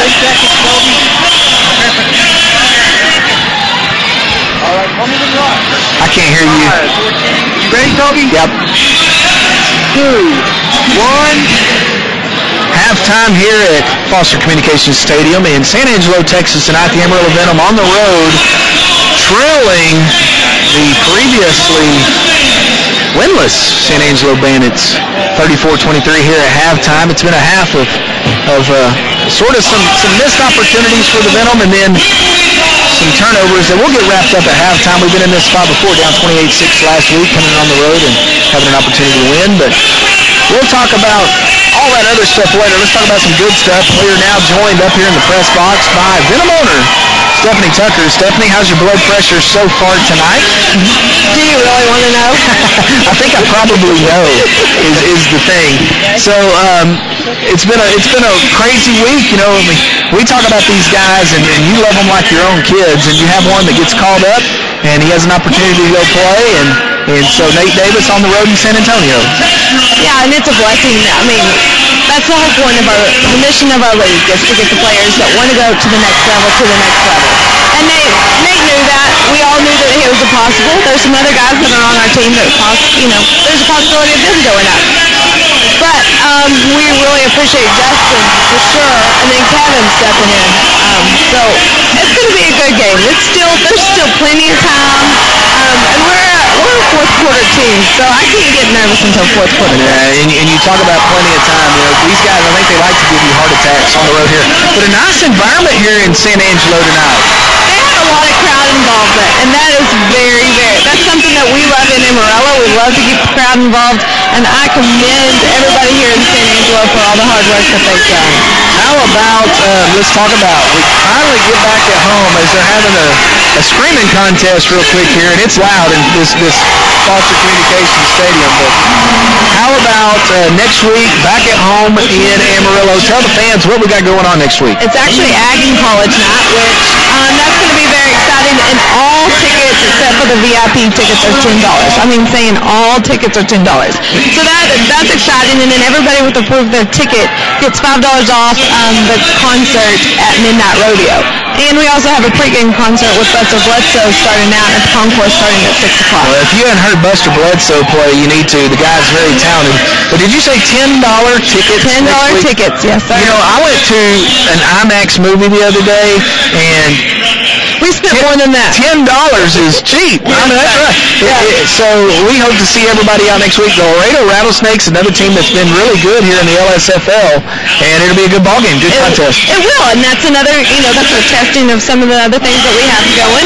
Hopefully by that time, Justin and Kevin both are kind of calmed down. I mean, you asked Justin on Monday to, step up to be the quarterback of the defending champions of the Amarillo Venom. So, that's really hard. So Justin, I saw some pretty good glimpses of some talent that the kid can have. He gets loose back there, boy, he makes people pay. That kid's an athlete. Yeah, he is. He is a fantastic athlete. But, all right, no more football for just a second. Giveaways. I come to a game, y'all want to get something. So what do we have next week? Ag and College Night, so what are we going to get? We actually have the Venom mugs, the world famous Venom mugs. I think we've had contact. People said, when is the Venom mugs coming back to Amarillo? And those are going to be there for the first fans that come in through the stands. And then, like I said, we have giveaways throughout the entire night. So anytime that you come, hopefully without, you don't have an opportunity to catch something, win something, then you aren't paying attention during the game. So if folks want tickets, how do they get them? Easy. Call us at 806-350-7277, or you can come by the office. It's 9th and Buchanan downtown. Right by the new big Tootin' Totem. It is. Landmark. It's huge right there across the street. And that's going to be nice for us to have. Yeah, sneak over. I'm going to have to watch the credit card bill there as you sneak over. Hey, do you have time to stick around for another after the break? Yes, We're going to take a quick break. We'll be right back after the break with Venom owner Stephanie Tucker. The Venom are on the road in San Angelo tonight, down 11 at halftime, 34-23. Never fear, the Venom are here. We're going to make some plays. You'll be back listening to us. Don't go anywhere. Listen to Venom football in the car. Okay, you clear, Toby? 2 more. Sounds great. 2 minutes.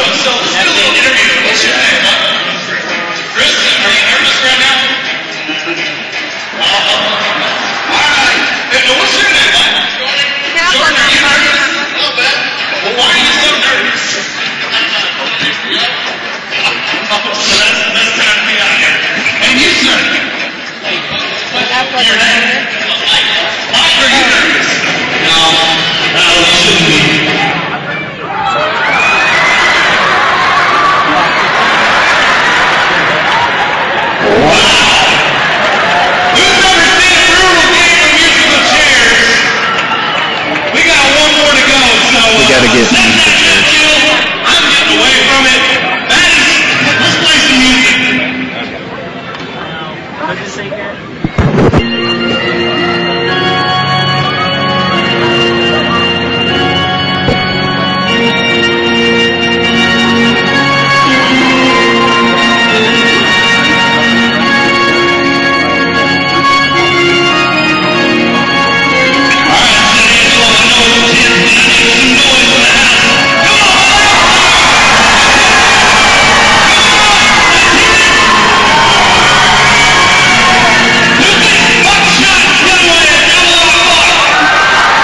Seconds, Toby.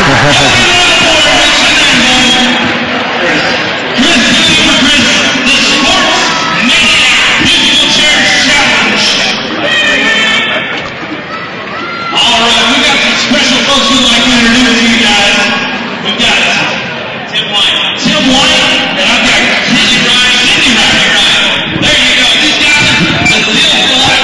7 seconds.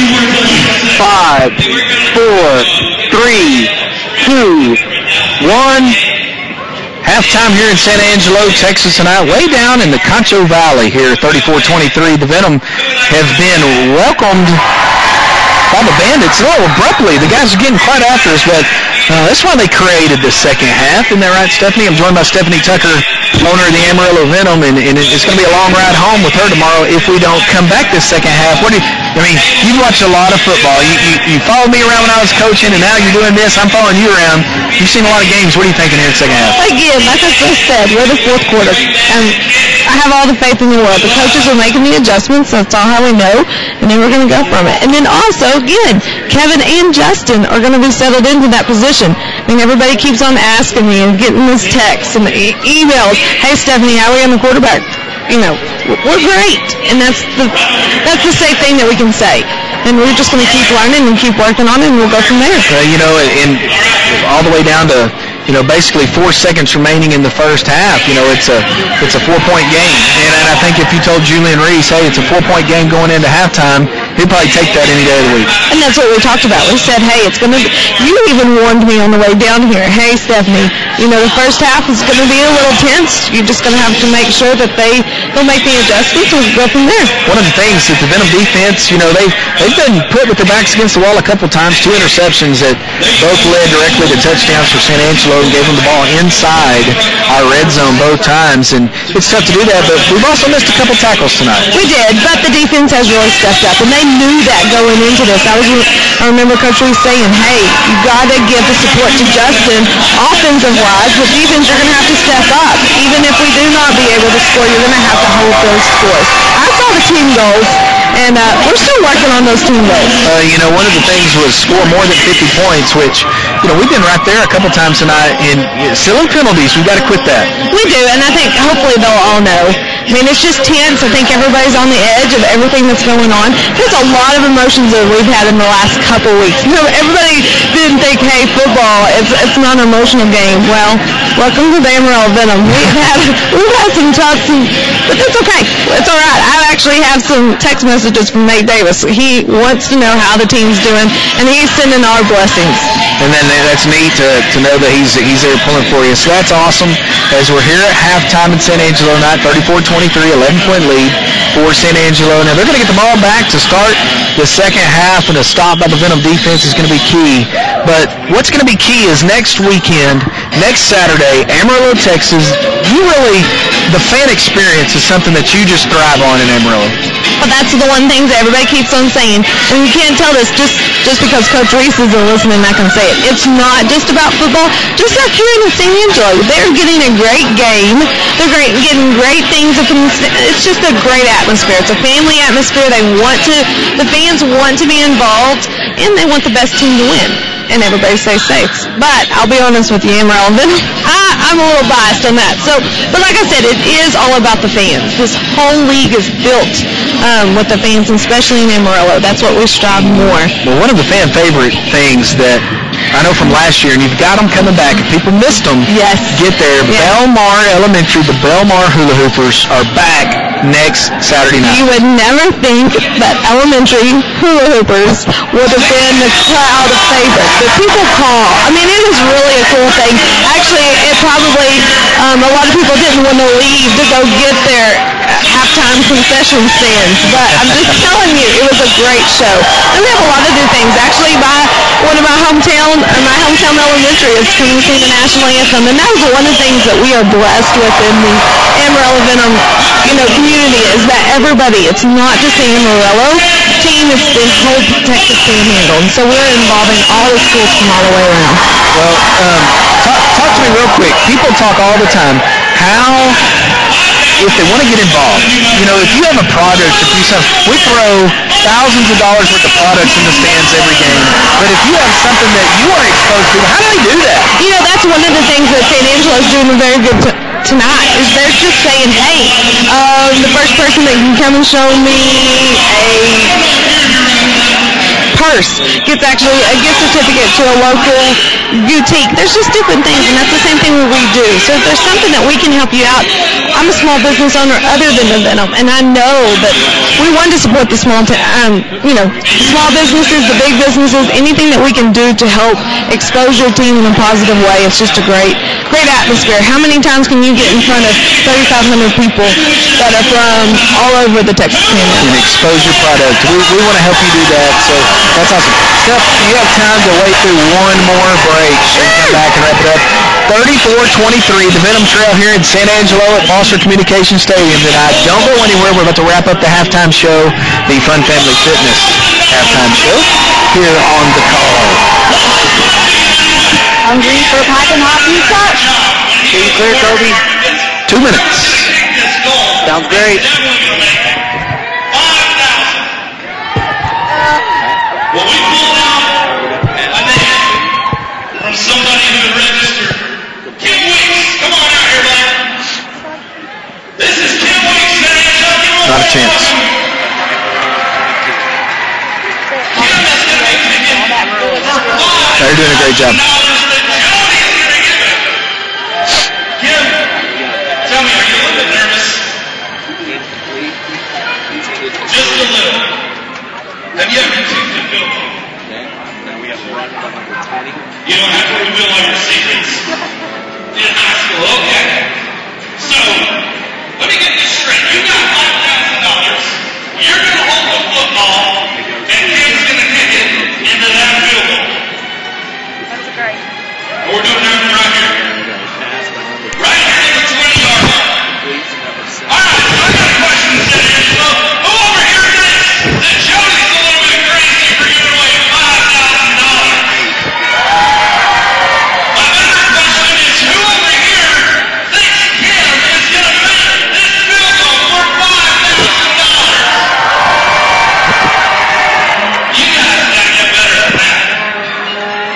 I said, who thinks Kim can make this field goal for $5,000?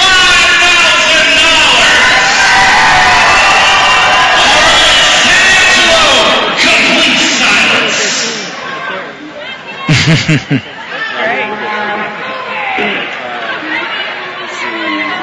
Oh, so short. 8 seconds, Kobe. Send you home. Thank you so much for playing. 5, 4, 3, 2, 1. Back here in San Angelo, Texas tonight at Foster Communications Stadium here at San Angelo Fairgrounds, Bud Light Field, and I almost feel like drinking a Bud Light after watching that first half of football. 34-23. Can I say that?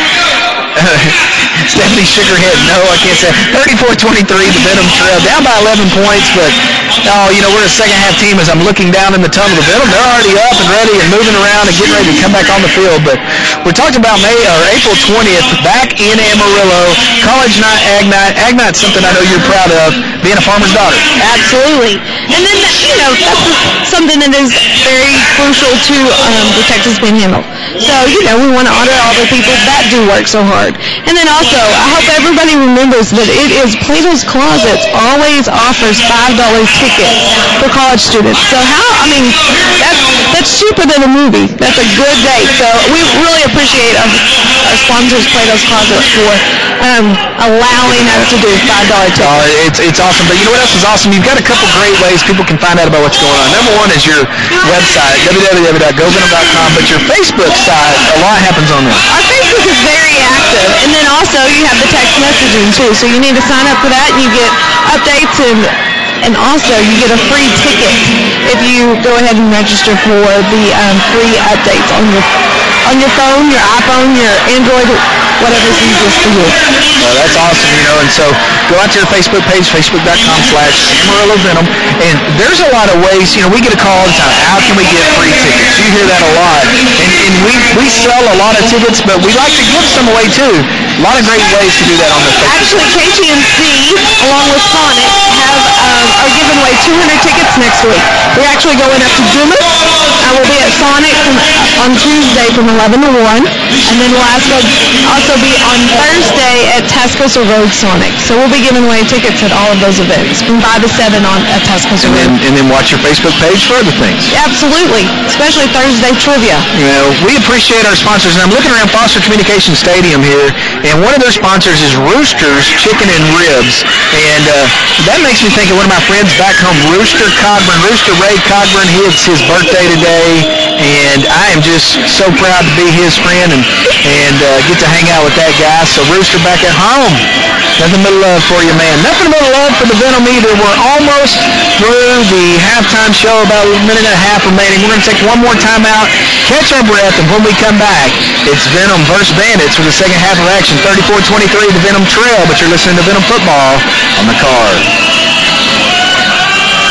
Okay, clear, Toby.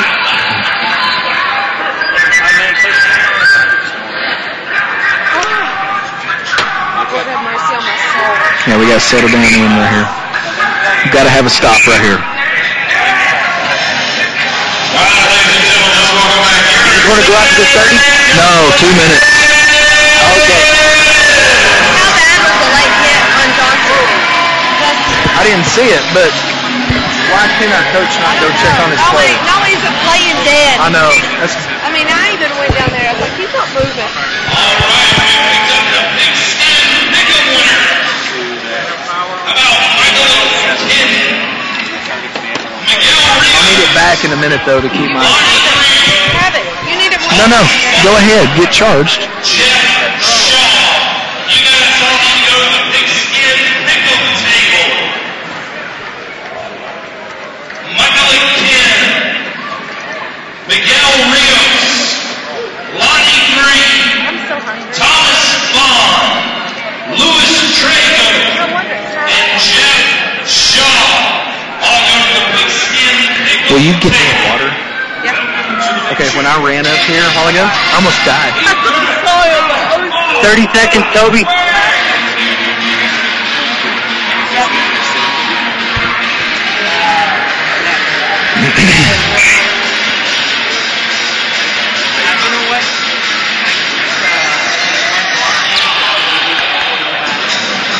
Ten seconds. 5, 4, 3, 2, 1. Right back to action here in San Angelo, Texas tonight. We played 30 minutes of football, and the outcome of that is a 34-23 San Angelo Bandit lead. And the Venom have had a couple missed opportunities tonight. We've missed an extra point and missed a field goal, and we've thrown 2 interceptions that have both directly led to Bandit points. So you take away those mental errors, and it might be a little bit difference on the scoreboard, but the Venom defense, they're going to have an opportunity now to come out and really sort of dig their heels in, and we're going to need that as they're going to be kicking off to start the second half of play, and a defensive stand would be absolutely huge. And I look down on the field, and heading out on the field is Kevin Brown, Sawyer Vest, Levante Jackson out of the University of Alabama, Rakeem Rowland, Jared Williams, Jason Cunningham, and looks like Raymond Johnson Jr. to wrap up the kickoff team for the Venom. Back deep for San Angelo is a guy that I've been very impressed with tonight, Tristan Carter from Angelo State University, 5'9", 220 pounds. The guy is a load of biscuits to take down, and he does a super job, and he's really been a guy that we tried to key on tonight and had a hard time. So Jason Cunningham from Tascosa High School has the ball teed up, going left to right on your radio dial back there at home in Amarillo as he takes 3 steps into it and has a big toe in it, and the ball is kicked high and is going to go 4 yards deep in the end zone, returned by Carter out past the 5.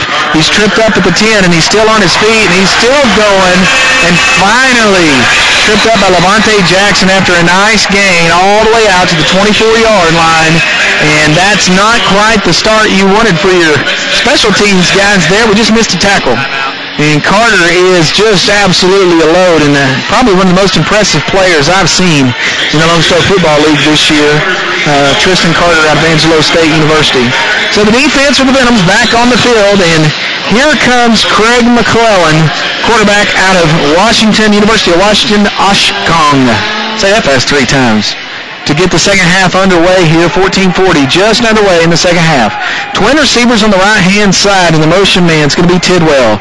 Quick handoff inside to Carter again, and he is gashed through for a gain of 8, and a different look than we've seen any of the games this year. It's been all pass all the way, and this guy gives them another added dimension with the running game, and wow, what a running back for San Angelo. A gain of 8 on the play, out past midfield, all the way down to the Venom 17-yard line, where it's going to be second down. We'll call it 2 for Angelo.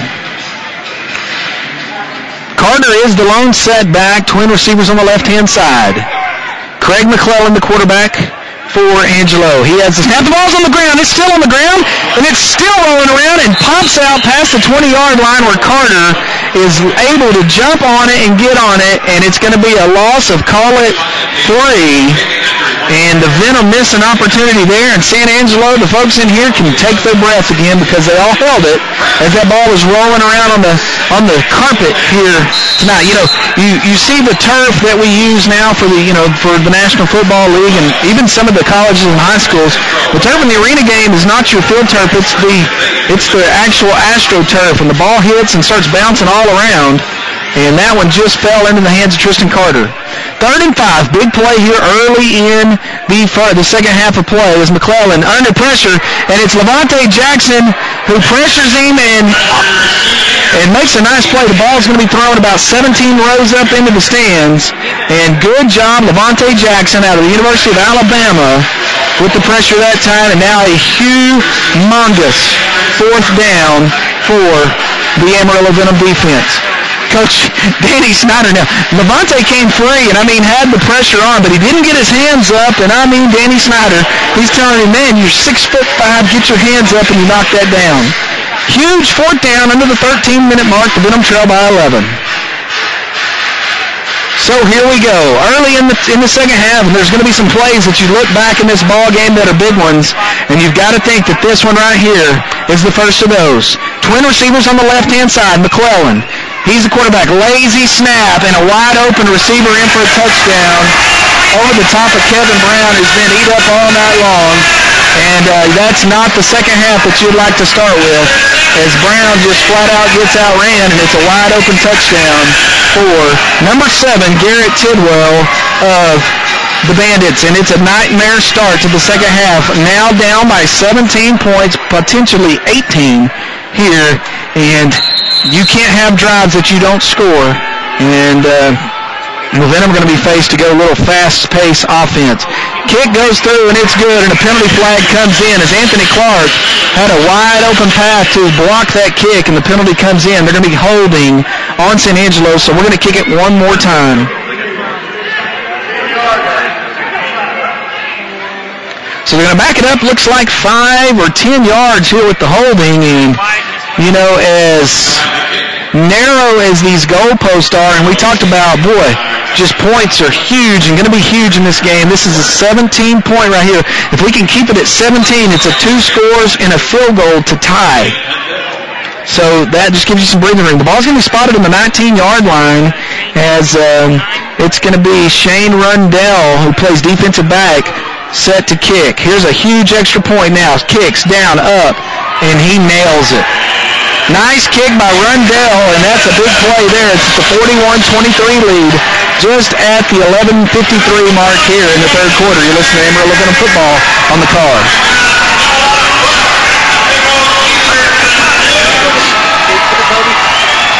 Let's do 1 minute.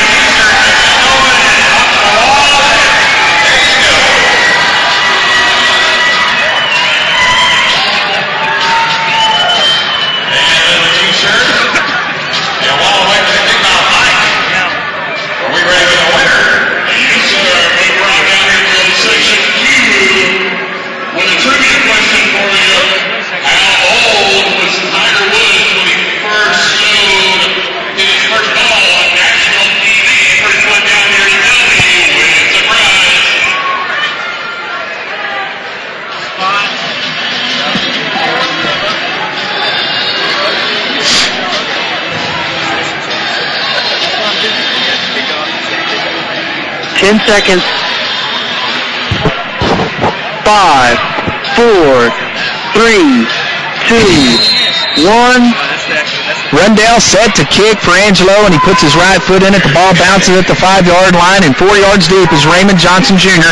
And now makes a man miss, and he's got a wide open receiver. He's gone. 20, 10, 5, goal! Touchdown, Venom.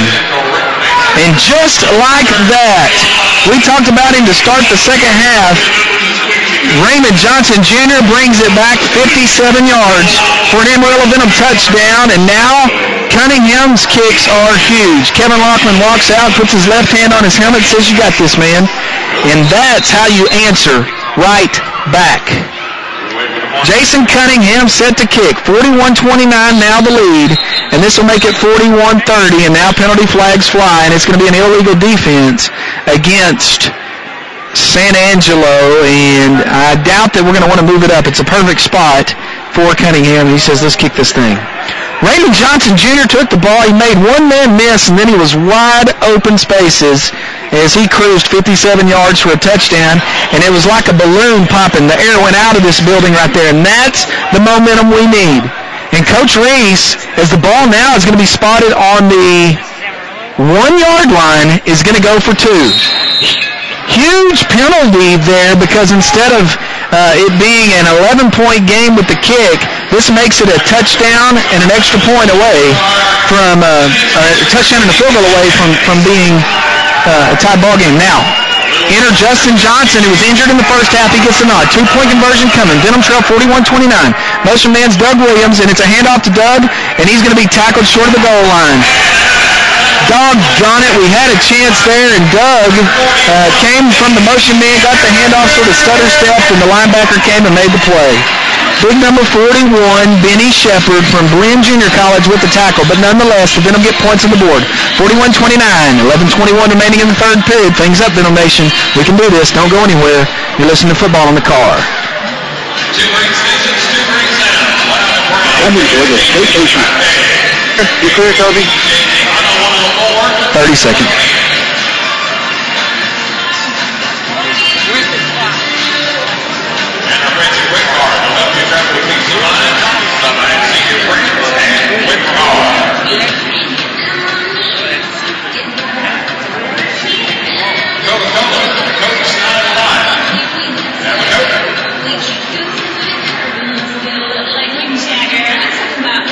Ten seconds, Toby.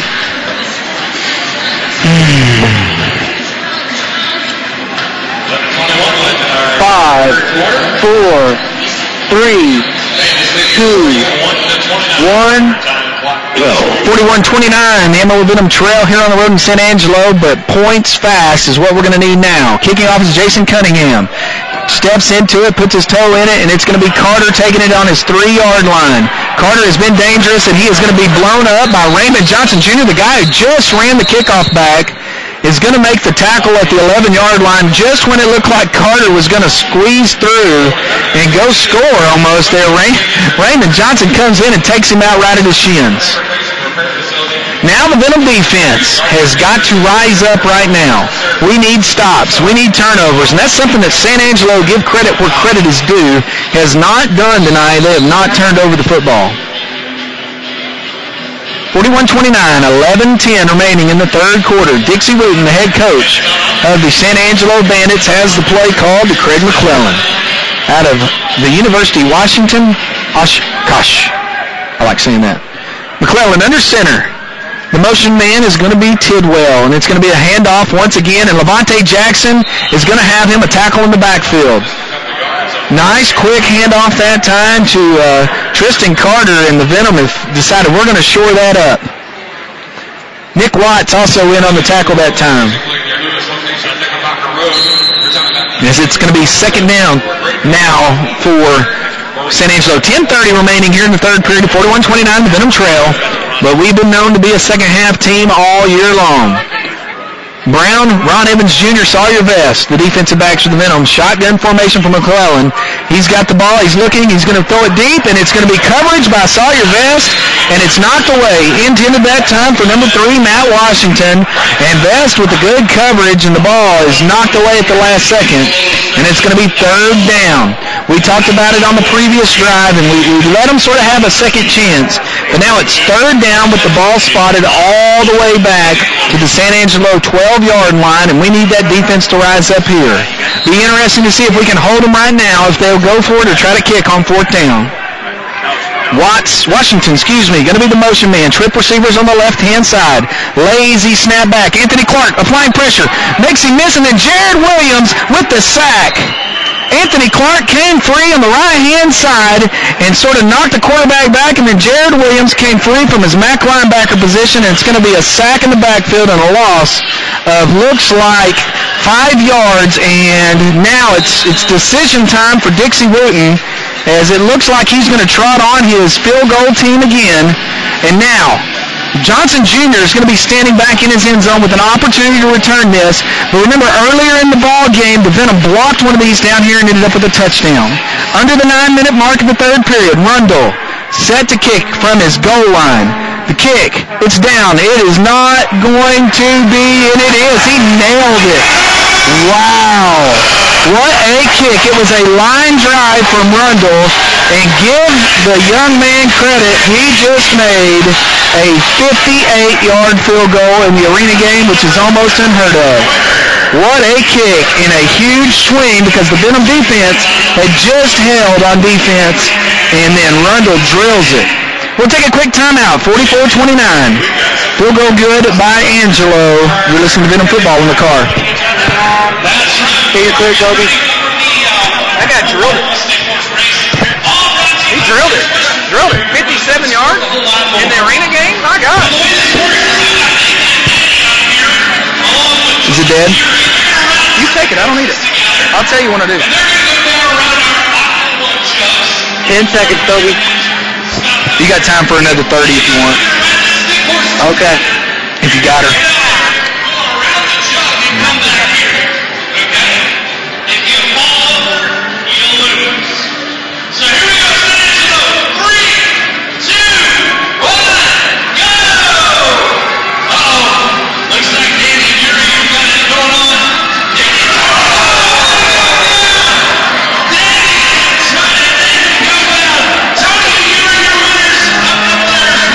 Seconds. Okay.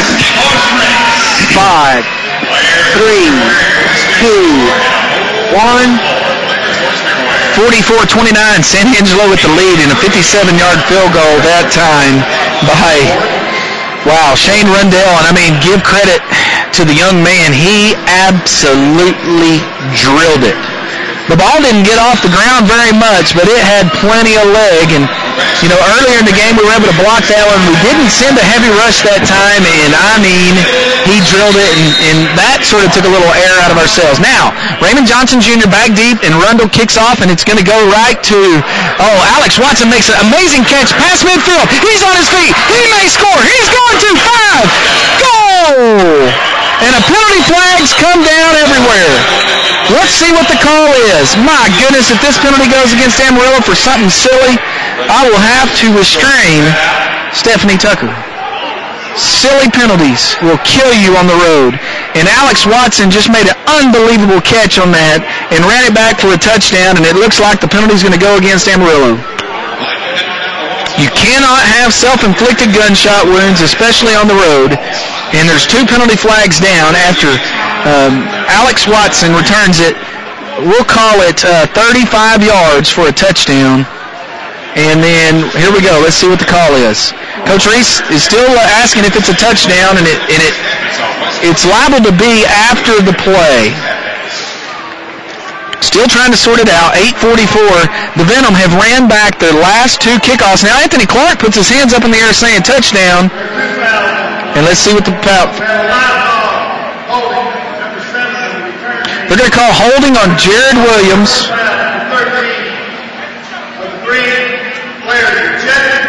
And there's been an ejection of a San Angelo player. Number 13, Ahmad Howard, has been ejected. And it doesn't look like the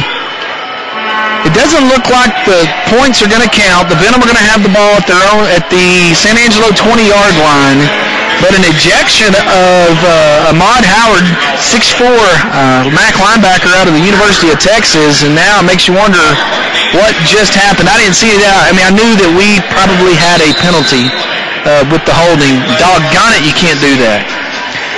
Justin Johnson started the game. He's shown some ability. He's accounted for 2 touchdowns tonight, especially when he gets on the run. He's a quick guy, and he's back at quarterback. Raymond Johnson Jr.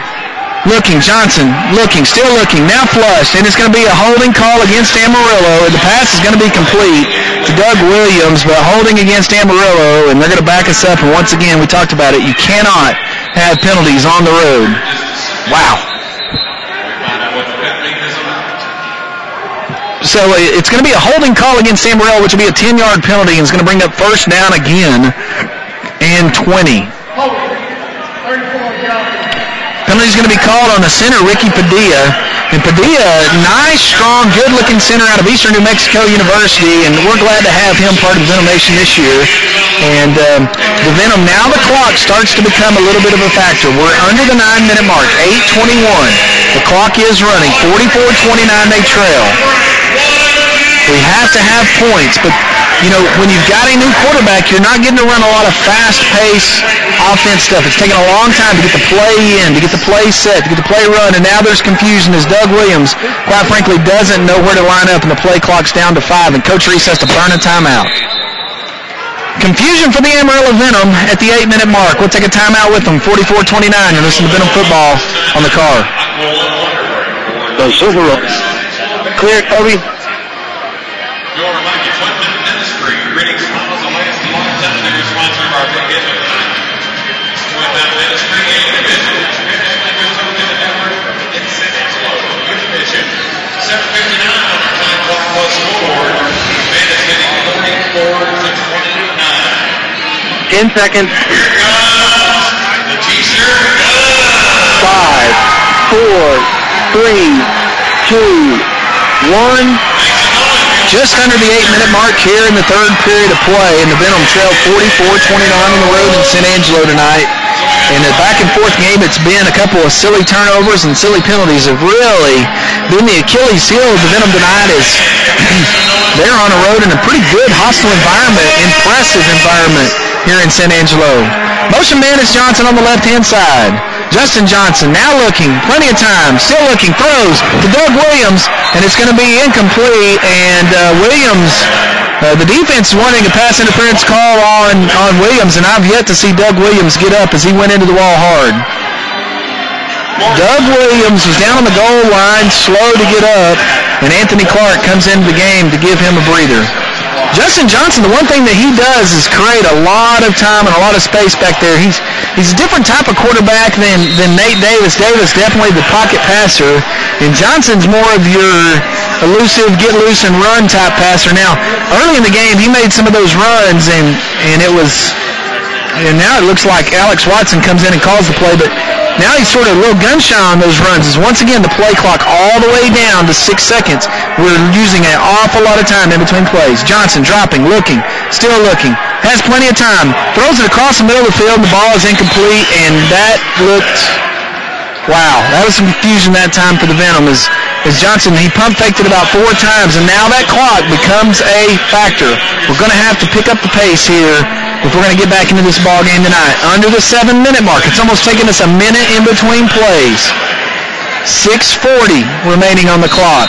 The play clock just got set, and once again, it's almost taking us a minute to get a play off because you're having to tell your young players so much every time. Johnson just now getting the play with Watson. Alex Watson leaves the huddle. Anthony Clark, trip receivers. Watson, Clark, Raymond Johnson Jr. on the right-hand side. Justin Johnson, your quarterback. Quick pitch out to Tim O'Neill. And O'Neill on his feet. He's got a first down and then more. Correction. A gain of what we will call 15. Now it's going to bring up 4th down. And more fisticuffs going back and forth as players' tempers are getting hot.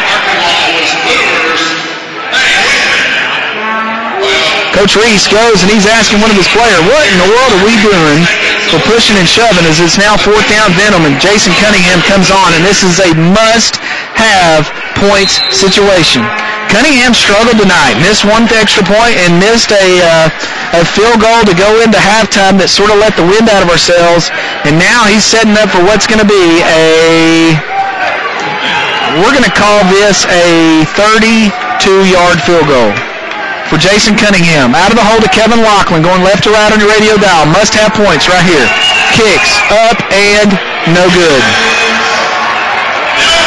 We have absolutely struggled in all facets of the ball game tonight, and that is just we've lost several points on the field with our special teams. Ball's going to be spotted at the 5-yard line because the kick went out of the end zone, so it's like a punt.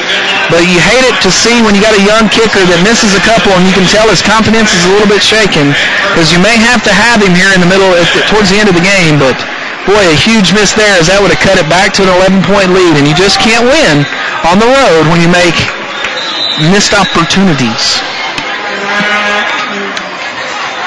When we go back to play, it's going to be under the 5-minute mark as Craig McClellan's the quarterback for San Angelo. Twin receivers on the right-hand side, and he's standing on his own goal line. Under pressure, comes free. Ball is going to be thrown and then tackled by Rakeem Rowland at the 1-yard line. And how about Rowland? Rowland has been a guy that's sort of been a journeyman this year for the Venom, and he's getting some opportunity to play.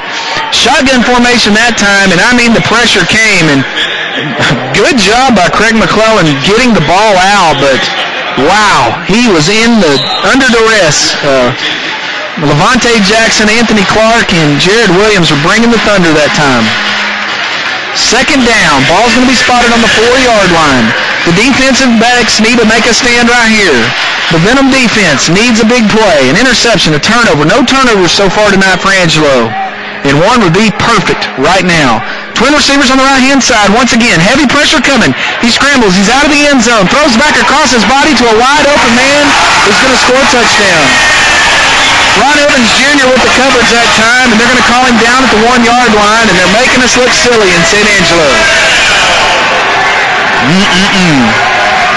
Had them backed up all the way to the 4-yard line, and they're going to throw it 46 yards down the field, and they're going to be on the 1-yard line and a chance to blow this one wide open here as the Venom they've been on our heels since the opening kickoff, and we're definitely on our heels here. You cannot miss opportunities. Too many missed opportunities so far in this ball game tonight. 3:30 remaining in the third quarter. San Angelo first and goal, ball on their 1-yard line of Amarillo. And it looks like Tristan Carter is in the backfield. They're going to have to call a timeout. We'll take a 30-second timeout with them. 3:21, Venom Trail 44-29. Here in San Angelo, you're listening to Venom Football in the car. The Silver Oak Apartment Complex is located. Okay, you're clear, Toby.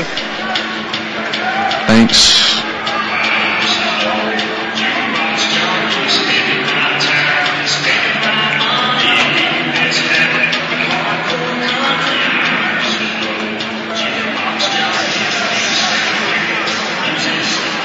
All right, Mike, we ready to do some dancing, sir? All right. 7 seconds. 5, 4, 3, 2, 1. 3:21 remaining in the third period, 44-29, the Venom Trail here. As they're playing the chicken dance in San Angelo, and my goodness, this one right here, if they can put points on the board, I hope we're not flopping like a chicken, because it's going to get tough to come back if we keep letting them extend their lead. But I've seen crazier things happen, and they're on the 1-yard line, and maybe we can make a fumble or something right here. Carter in motion. He gets the handoff. He scoots around the end zone. He's not going to get in on the first effort, tackled by Ron Evans Jr., and so he is going to be tackled. No gain. We'll call it no gain by Ron Evans Jr. on the 1-yard line. Carter came from the left side that time, was the motion man, and had the handoff, and we're going to call it a loss of about a half a yard. So second and goal now, under the 3-minute mark. The clock is just going to be our worst nightmare as we move forward in this ball game, because it's just taken us such a long time to get plays into the ball game and move forward, and then missing opportunities when we have the opportunity. as it's now under the 2:40 mark. Carter takes 10 steps back, and he's going to get the handoff one more time. And we missed the tackle of McClellan, who's going to be down at the 1-yard line. No touchdown call. It's going to be 3rd and goal at the little inch-yard line. We ran past him. Sometimes you see it where you overrun a play. We pursued too far upfield, and he was able to squeeze up into the pocket. You know, you tell your quarterbacks when you feel pressure coming on the outside, step up in the pocket, and that's exactly what McClellan did that time. And the nose of the ball is literally on the goal line. 3rd and goal. If the Venom defense could somehow scrape out a stop, wow. McClellan is literally, Jared Williams is standing right over the top of the center. McClellan under center. It's a quarterback sneak, and he's going to get in for the touchdown. Nice surge by the offensive line that time, and it's going to be a 50-29 lead now for San Angelo as they are injecting the Venom in Amarillo right now.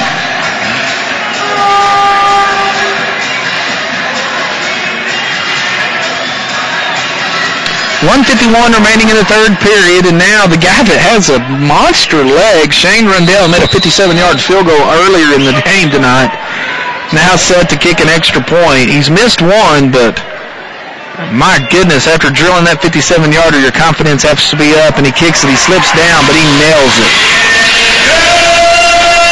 It's gone from bad to worse in Angelo. 51-29, the Venom Trail. You're listening to Venom Football on the car.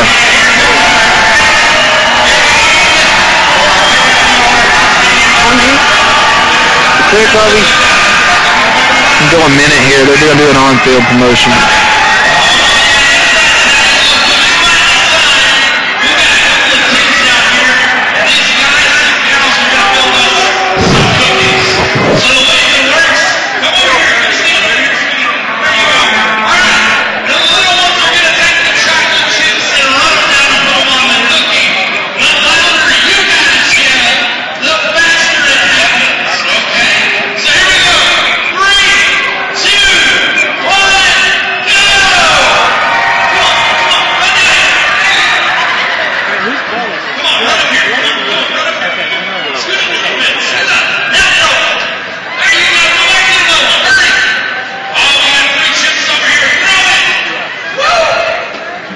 Seven, 5, 4, 3, 2, 1.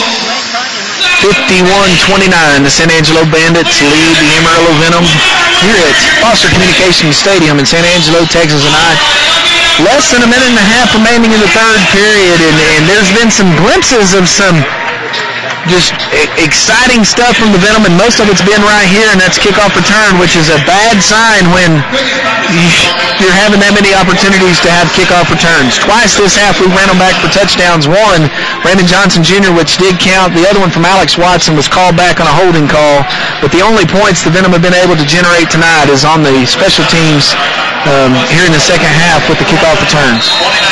Rundell set to kick off. Looks like he's going to aim at Watson, and this time he just puts his foot into it, and he kicks it 7 rows deep into the bleachers. And the good thing about that is that's the second kick out of bounds, and now the Venom will have it on the other side of the field.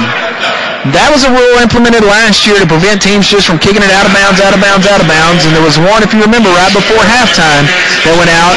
And so now the Venom should have the ball 1st and 10 on the San Angelo 20-yard line. Coach Reese, he goes and asks, gives a thumbs up, and it's 1st and 10 on the 20-yard line. But you know what? For Angelo, that's probably better than kicking it to Raymond Johnson Jr., who's been very effective on the returns tonight. Quarterback change now for the Venom. It's Kevin Lachlan, who came in the second quarter and replaced the injured Justin Johnson. But now Lachlan's in, and it looks just like confusion with the Venom. And that's what you have to expect that when you haven't had quarterbacks together very long. Once again, Lachlan coming in late in the week as it's 1st and 10 Venom on the 20-yard line of Angelo. Quick handoff to Tim O'Neill, who's going to bull his way, still on his feet, all the way down to the 10-9, we'll call it the 9-yard line. And how about that for O'Neill? Now they're going to throw a flag on, looks like the Amarillo Venom. We'll wait the call, but our offensive lineman drove a linebacker back to the goal line, and I think they're going to say excessive use of force. I don't know if that's a penalty or not, but it sounds like one. And the penalty is going to be against Amarillo. And once again, another self-inflicted gunshot wound for the Venom tonight.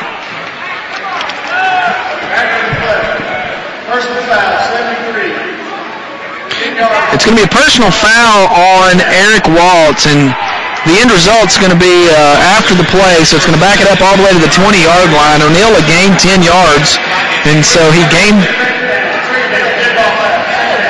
Well, okay, now they're going to call it a dead ball foul, so the Venom have lost the down, but... And Coach Reese is going to ask about this because you can't... He got the first down, so we're going to see what the call is here. Some confusion by the officials, and it looks like it's going to be first down. Okay, good. The call, they got it right. They did a good job just then. He had made a first down, Tim O'Neill had, and then they called the personal foul. All right, back to business. First down, ball spotted on the 20-yard line, under a minute 20 remaining in the third quarter. Raymond Johnson Jr. in motion. Quick pass out to Alex Watson inside the 15, and they're going to call him down. And Coach Reese is going to erupt here. No one touched Watson as he hit the wall, but you have to have contact made. And Coach Reese has both hands over his eyes, and it's one I want to forget too. 51-29, under a minute's play here in the third quarter. It's been a nightmare in San Angelo tonight. The pass was complete to Watson out on the right side, and then... But the ball's now going to be spotted at the 20-yard line, and I'm not sure what the call is. Dixie Wooten, the head coach for the San Angelo Bandits in his first game here tonight, trying to get his team their inaugural win. Watson, the motion man. Lachlan dropping, looking, scrambling. Doug Williams is wide open if he can get it to him. Still looking, throws back across his body. Williams tries to make a circus catch, and he can't, and it's just struggling so far for the Venom. Third down. Ball's going to be on the 20-yard line going left to right. That's going to be the final play of the third quarter, and it's one I want to forget. We're going to go into the fourth quarter down a bunch. 51-29, the Amarillo Venom Trail here in San Angelo. We played 3 quarters of football. Don't go anywhere. Get those 4 fingers in the air. You never know what can happen here when you're listening to Venom football in the car. Travel law. You clear, Toby? Thanks.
Where are we? 20 seconds. Okay, sorry. You ready? No, we're good.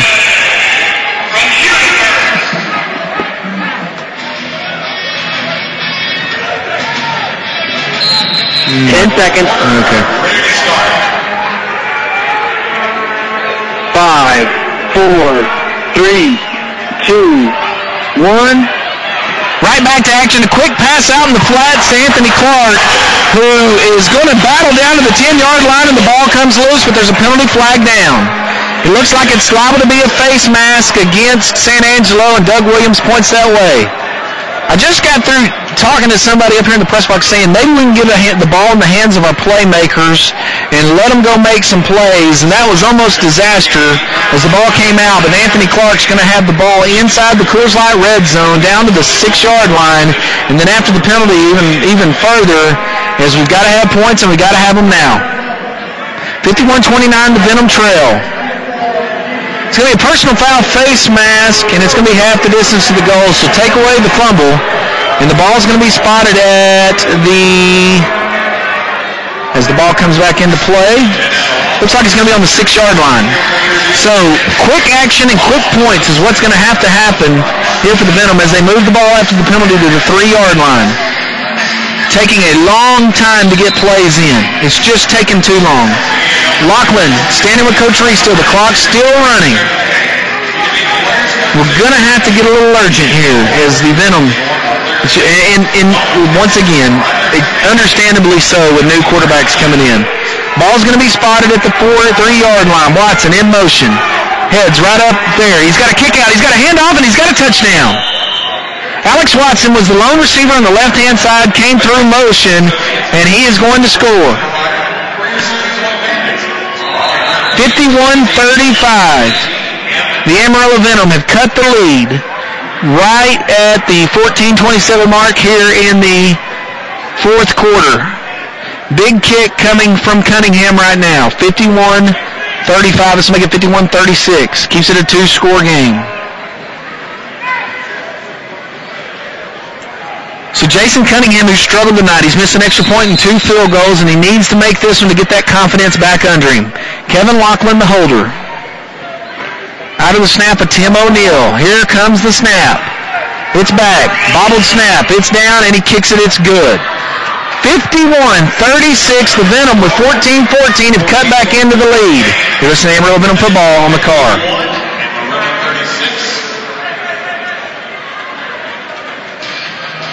This is Amarillo. Clear, Toby.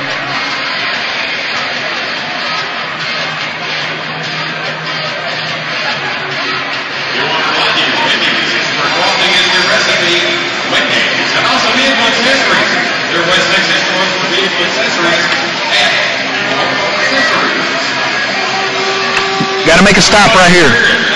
Have to make a stop. Okay, 5, 4, 3, 2, 1. 51-36, the Amarillo Venom trail the San Angelo Bandits, but Stephanie said it at halftime, maybe I need to have more faith and listen to her, because she said we are a fourth quarter team, and it took all of 46 seconds to get on the board in the fourth quarter as the Venom have cut the lead. Oh my goodness, 15 points here, 51-36. It's a 2-score ball game. Now we've got to have our defense step up, and then Angelo's anticipating a Cunningham onside kick, and if you've seen him onside kick it, man, it's beautiful. A lot of confusion for the San Angelo team as they're going to burn a timeout here on the kickoff, and how big might that be as they've had to burn 2 timeouts here early in the second half. We'll take a 30-second timeout with them because I'm dying from thirst. 51-36. I need an Aqua One water break here on the car.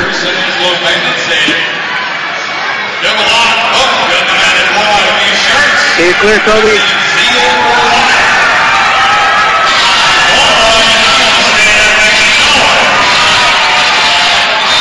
You want to go a minute, Toby? No. Okay, 15 seconds. 10 seconds. 5, 4, 3, 2, 1. 51-36. Jason Cunningham set to kick off for the Venom, going right to left on your radio dial. Takes 2 steps up, and he's going to go ahead and kick it deep. And I hope the ball doesn't go out of the end zone, and it does. And Cunningham puts both his hands on his head, and it's been that type of night for the young kicker tonight from Tascosa High School and Montana State University, as that's going to give. Good field position to San Angelo. The ball just barely missed going out of the back of the end zone that time. And let's see, it'll be spotted at the 20-yard line. So, 1st and 10, San Angelo, ball on their own 20-yard line, and Coach Danny Snyder standing at midfield right in the middle of the huddle with his defense. And if you're going to make a stand, this has got to be it. We need a stop now. 2 stops, and we've got a chance to tie or win the ball game. Is what it's going to take. But we've got to make a stop. Trip receivers on the right-hand side. Quick pitch out to Carter, and he is going to make 2 men miss, runs into his own man, and then Levante Jackson smacks him after a gain of 3.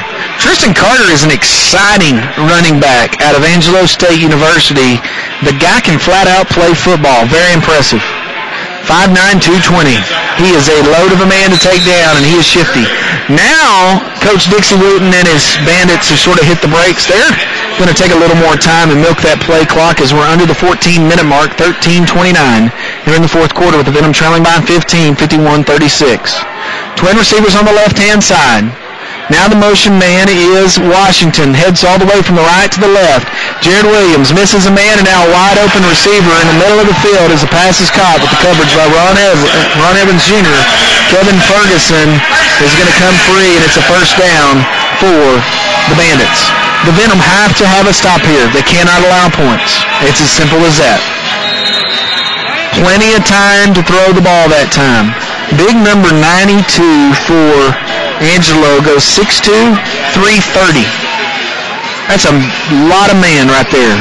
And he's doing a nice job right now keeping Levante Jackson, who we've called his name a couple times, keeping him out of the backfield as McClellan's the quarterback. Trip receivers on the right-hand side. Motion man is Washington.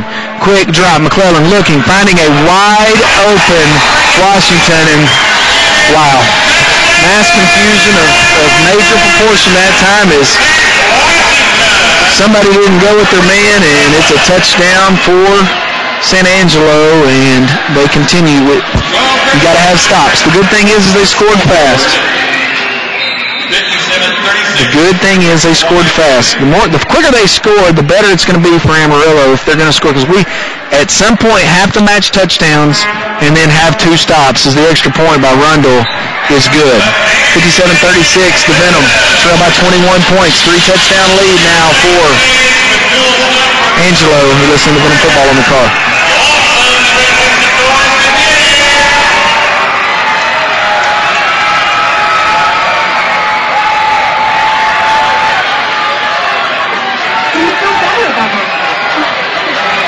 You want 30 seconds here, Toby? Yeah.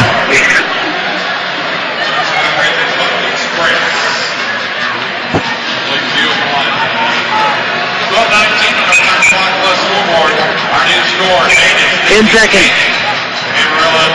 5, 4, 3, 2, 1.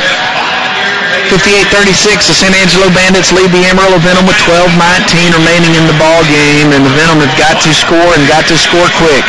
One way they've been able to do that tonight is on the kickoff return team, as Raymond Johnson Jr. and Alex Watson have both shown that they are dangerous.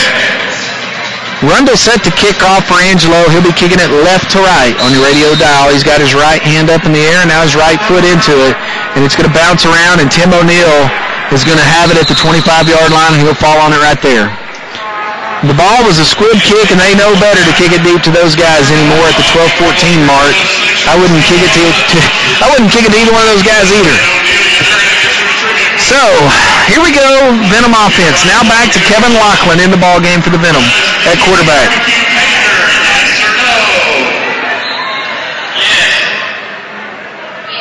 Clock will not run just yet, and it looks like we had someone just get proposed to. Here, you come to a football game and leave with a wedding ring or an engagement ring, that's a heck of a deal. So congratulations to that couple. And they've got to be happy if they're from Angelo tonight, because their Bandits are in control right now by 22 points, 58-36, as the clock continues to be the Venom's own worst nightmare. 12 minutes remaining in the ball game. Trip receivers on the right-hand side. Kevin Lachlan, your quarterback. Alex Watson, the motion man. Lachlan has the ball, dropping, looking, pump fake, goes across the middle, and it's dropped. Alex Watson, it hit him right in the chest. He bobbled, and he got lit up. Coverage that time is going to be Eric Ball, and Ball with the big hit. So no fault to Lachlan's that time. He put the ball right on the money that time, and just a drop. As it's second down, now the Venom are going no huddle offense. Lachlan under center. Raymond Johnson Jr. with the quick pass out here, and Lachlan gets blown up. The ball falls to the ground harmlessly, but Kevin Lachlan took a shot that time, and it's now a third down and 10 for the Venom. Ball spotted at the 25-yard line, and Oof. Not what you like to see on the road as you come into a team 2-0 that's 0-2. And San Angelo has taken every advantage of every Amarillo miscue. 2 interceptions, 2 missed field goals, 1 missed extra point, and then no turnovers for San Angelo tonight. They've been effective. And as it's a 3rd down, and now the play clock down to 1, and the Amarillo Venom have to call timeout. We can't get the play called. 10:40 remaining in the ball game. We'll take a 30-second timeout. You listen to Venom Football in the car.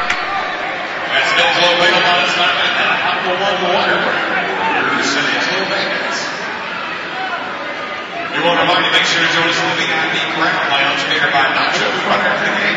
Will be for players, coaches, and fan page. Also, Angelo Awards will receive the award for player of the game. We encourage you not to miss it. VIP Crown Lounge, right after the game. Hey, Mike, can we make some money on some winner this evening? Okay, let me show you something. I'm sorry if this is like you can get too young, but let me show you. Hello? Yeah, I'm here, Toby. All right, so I heard something weird then. Yeah, are you ready to go back? Just whenever. Okay, well, I got the spot lined up, so I just fired legal IDs. Okay. I just fired one for the running block now. I can barely hear you. Is that better now, Toby? Yep. I turned it up a little better, okay. That's 12 good. seconds.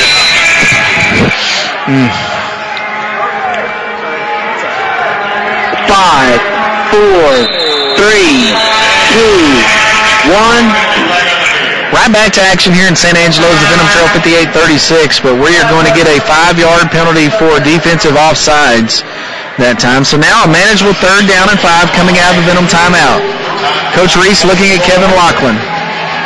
Lachlan, the quarterback at Oklahoma Panhandle State University, with twin receivers on the right-hand side. A guy he threw a lot of balls to over the years is Doug Williams, wide receiver on the right-hand side. Johnson, the motion man. And that's who it's thrown to is Johnson. Makes one man miss and gets his head ripped off, and it's going to be a 1st down, though. Wow. What a defensive play that time by big number 5. That is Rodney Anthony. And Anthony with a great tackle coming out of his jack linebacker position. As the Venom go no huddle here at the 10-20 mark. Down 22 points. Could they pull a rabbit out of their hat tonight? Lachlan looking. Plenty of time to throw. Finds a wide open Alex Watson, who dropped the football. Watson came free and was standing on the goal line, and it just bounced right off his shoulder pads and falls softly to the floor. And just like that, it's 2nd down.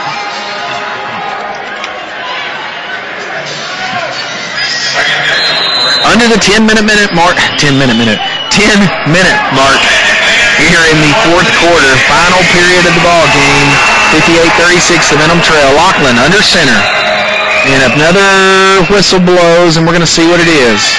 And the official's talking to one of the players from San Angelo, and Coach Reese is asking, why are we going to talk and not throw the penalty flag? And let's see what they're going to do. And Coach Reese is not happy.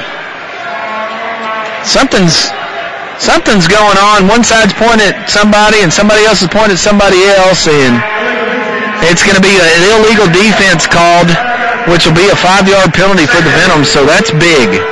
Ball's now going to be spotted at the 9-yard line inside the Coors Light red zone. 2nd and call it 5 for the Venom as the clock continues to be a problem here. 9:36 remaining in the ball game. Johnson Jr., your motion man, hand off to Tim O'Neill, who's going to make 2 men miss and get down to the 5-yard line, which is going to be 3rd down and short, and O'Neill is slow to get up. Coach Reese is saying hustle, hurry, hurry, hurry, hurry, as we're no huddle here on 3rd down and 1. Need a play here. Trip receivers on the left-hand side. Lachlan under center, looking, throwing, finds a wide open Doug Williams, makes a man miss, and does he get in? He does! Touchdown, Doug Williams. Okay. Touchdown, Doug Williams, 58-42. The Venom cut the lead. At some point, we're going to have to make a stop now on defense. Lachlan to Williams. from 5 yards out to get the Venom back on the board, 58-42. Come on, Cunningham, make this kick. Snaps back, holds good, and he drills it. 58-43. The Venom will keep chopping into the lead. Are we going to have enough time? We got to have a stop, and we got to score quick. Don't go anywhere. Final 8 minutes and 50 seconds coming up right here on the car. The Silver Oak Apartment Complex is... Can you clear, Toby? How long do you want? A minute. Okay.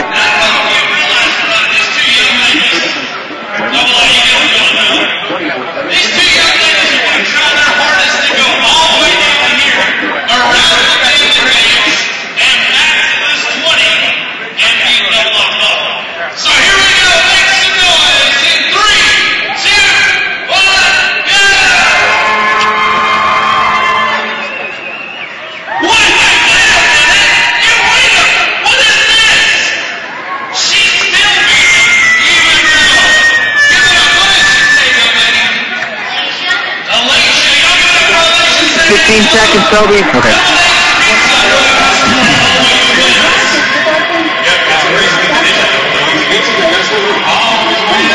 5, 4, 3, 2, 1. 8:50 remaining in the ball game, 58-43, but the Venom keep chopping away. But will they run out of steam? They've got to make a stop on defense right here if they want to have a chance to win this ball game tonight. 15-point lead for the San Angelo Bandits. The Venom are going to have to score twice, and they're going to have to do it quick, but that means they're going to have to make a stop here to put themselves in that position. Jason Cunningham has the ball teed up. He'll be kicking right to left on your radio dial. Tristan Carter back deep to receive for the San Angelo Bandits, trying to get their first win on the young season and their first win for under Randy Sanders in his organization. The ball is kicked, bounces at the 20, and then he's going to go down to his knees at about the 5. Now we need to make a tackle. He breaks out, and then he's going to be tackled at about the 16-yard line. So now the Venom defense are going to be asked to rise up to the occasion and make a stop. On the return that time was Tommy White. The ball was a driven, bouncing kick and went down to about the 5-yard line, and White's going to get about 12 yards on the return out to the 17, call it 17, 18-yard line. And now the Venom defensive backs who've struggled tonight, had some little confusion, are going to be asked to rise to the occasion right now and make a play. No turnovers on the night for San Angelo, not a single one. Twin receivers on the right-hand side, Carter, the lone running back. The motion man is going to be Garrett Tidwell as he's in motion. It's going to be handoff to Carter, and he's tackled after a 2-yard gain by Levante Jackson and Nick White. Hello. Gain of 2 on the play. We're going to call it second down and 8 now. Now the clock, once again, a huge factor. 8 minutes remaining in the ball game. The Venom trail by 15, 58-43. They've lost a lot of points out on the field today. They've left some out there, and they're going to wish they had them back as we go into this final 5 or 6 minutes here. McClellan, the quarterback, in the shotgun formation, joined by Carter, waiting on the snap. Snaps low. He gets it, though. Nice pass down the middle of the field, and it's an unbelievable catch by number 7. And that is Garrett Tidwell, and that's about how it's been all night long. Deep balls have killed us. That was in between Alex Watson and Sawyer Vest. And it's a touchdown for San Angelo, and that might be the backbreaker there.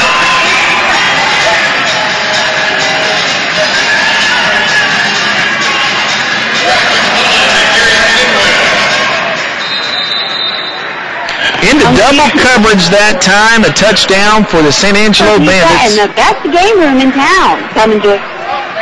It's a 65-43 lead now. 65-43, 7:21 remaining in the ball game. You're listening to Venom Football in the car. Traveling on defensive defense. Yeah, let's go 30 seconds. No problem.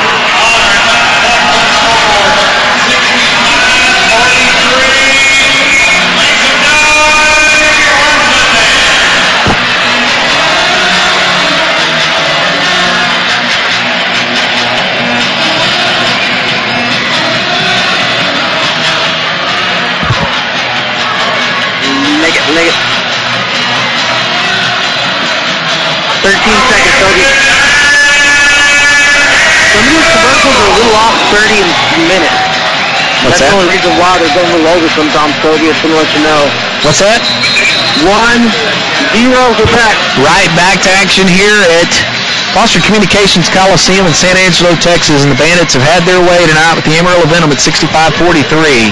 7:21 remaining on the clock. Every time we seem like we've got the answer, they answer right back. We've cut it to 15 twice here in the fourth quarter, and San Angelo comes rearing back every time as the kick is drilled off the turf. But Raymond Johnson Jr. takes it 7 yards deep in his end zone, and he's got a chance. Every time he touches the ball, he's got a chance, and he's got a save.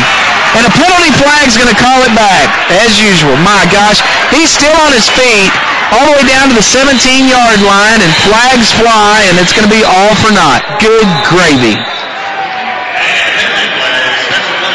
What effort by Raymond Johnson Jr. that time, as he was a zip through the line that time. Zipped. It's going to be a half the distance to the goal penalty on the Venom, as they have just absolutely self-destructed tonight. Lachlan remains the quarterback for the Venom.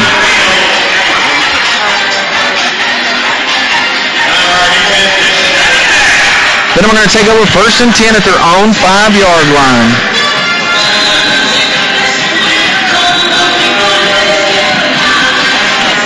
Twin receivers on the right-hand side, and that's going to be trips now when Doug Williams makes his motion that way. He is the motion man. Lachlan looking. Throws a back pass to Jared Williams, who's got a head of steam in front of him. He's a pass midfield all the way down to about the 17-yard line. Nice play. Williams, the tight end that time, and he comes free on the backside. His trips on the right-hand side. He was the tight end on the left-hand side, and there's a little dump pass from Lachlan to him, as the Venom now go no huddle as we're under 6.5 minutes here in the fourth quarter. Trip receivers on the right-hand side, and we've got confusion, and let's see what the penalty flag is going to be.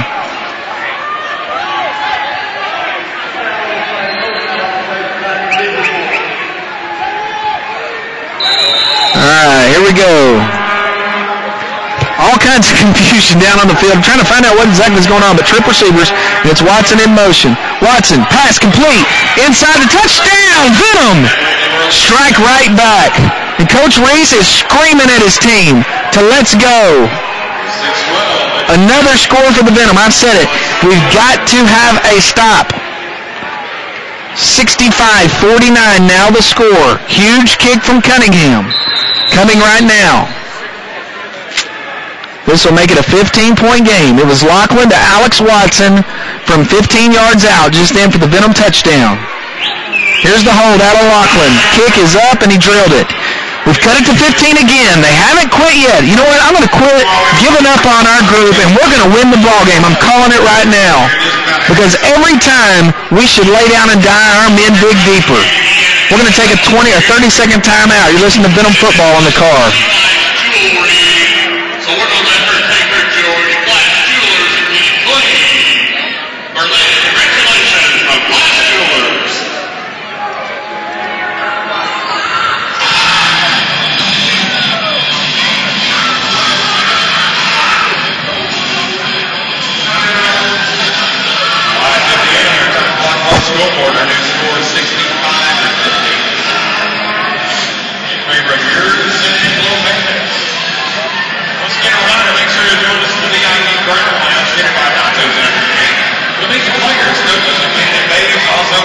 Where are we? 5, 4, 3, 2, 1. Right under 6 minutes to play here. Claude Amarillo, 95.7 the car. Right under 6 minutes to play here in the fourth quarter, 65-50 the Venom. Keep coming back. Every time that this group of men should have quit and laid down, they keep coming back. And so now, as Cunningham sets to tee it up, it's Carter back deep to receive. We need a stop, and we need it now. And it's an onside kick for the Venom, and it's caught by Anthony Clark. The Venom have it. Unbelievable onside kick by Jason Cunningham, and Anthony Clark goes up and gets it, and the Venom, there's your stop right there. Beautiful kick. Wow. What an amazing kick that time. And now it's San Angelo who's on their heels. Anthony Clark, he turned around and he said, we got this. Coach Reese just flexed like the Hulk and screamed at his team to let's go. And the Venom, with 5:53 remaining in the ball game, have a chance to cut it to a one-score game. Lachlan, hand off to Tim O'Neill, and no doing there. I don't know. Hand off to O'Neill that time, and it's going to burn a lot of time for the Venom. That's going to cost us a minute. Trying to go no huddle here as Williams and Anthony Clark and Watson are the receivers. Lachlan under center. It's taken an awful long time to get the play called. Second down, Venom. Tried to catch him sleeping there with the handoff to O'Neill. Watson, the motion man.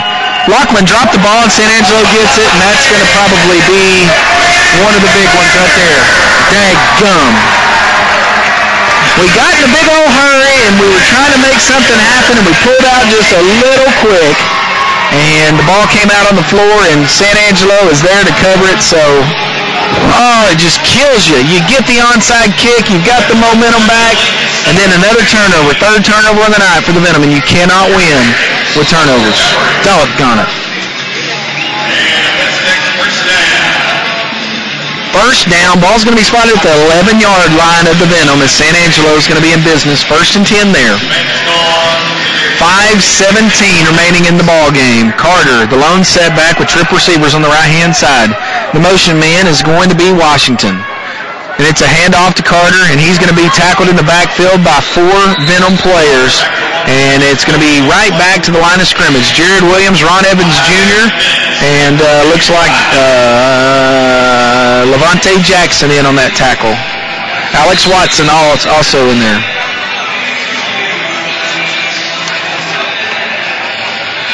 Big Nick White playing some defense for the Venom, also making his presence felt.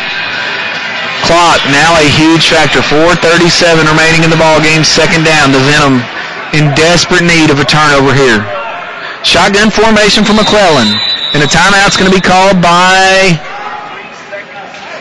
San Angelo. A 30-second timeout. We'll take an Aqua One water break with them. You're listening to Venom Football on the car.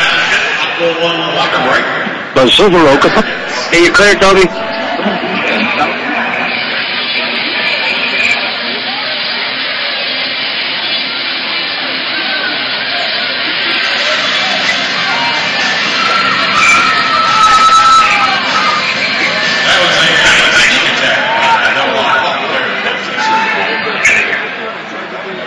9 seconds. 5, 4, 3, 2, 1. 4.5 minutes remain here at Foster Communications Stadium tonight in San Angelo, and the Venom are trailing by 15 points. And this is one of those huge situations that the Venom have to stop. Here we go, 4:29 remaining in the ball game. Trip receivers on the left-hand side for San Angelo. Carter, once again, the lone setback with McClellan in the shotgun formation. It's a quick pitch out to Carter. He's got room to run. Down to the 6-yard line where he's knocked out of bounds by, it looks like Kevin Brown, and it's going to be third down there with a chance. Third down, and we're going to call it, see where the spot is. It's going to be third and short, really short here for this first down. We're going to call it 3rd and 2. 4 minutes left in the ball game. The San Angelo Bandits are trying to get their first win in the Lone Star Football League. Their inaugural season in the league here in 2013, and they're having a chance to knock off the champs tonight. Motion man is Washington. Quick pitch, same play, other side to Carter, who's going to go untouched into the end zone. And that might be the icing on the cake for San Angelo tonight.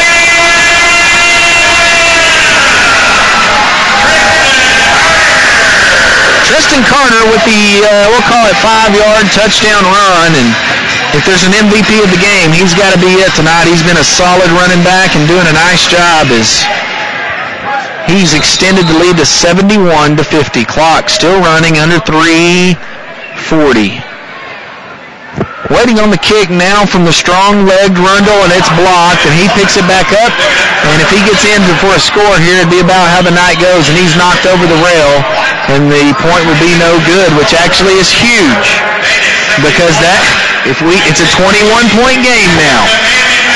Can we get a stop? We're going to find out after Aqua Warm Water break. You listen to Venom Football in the car.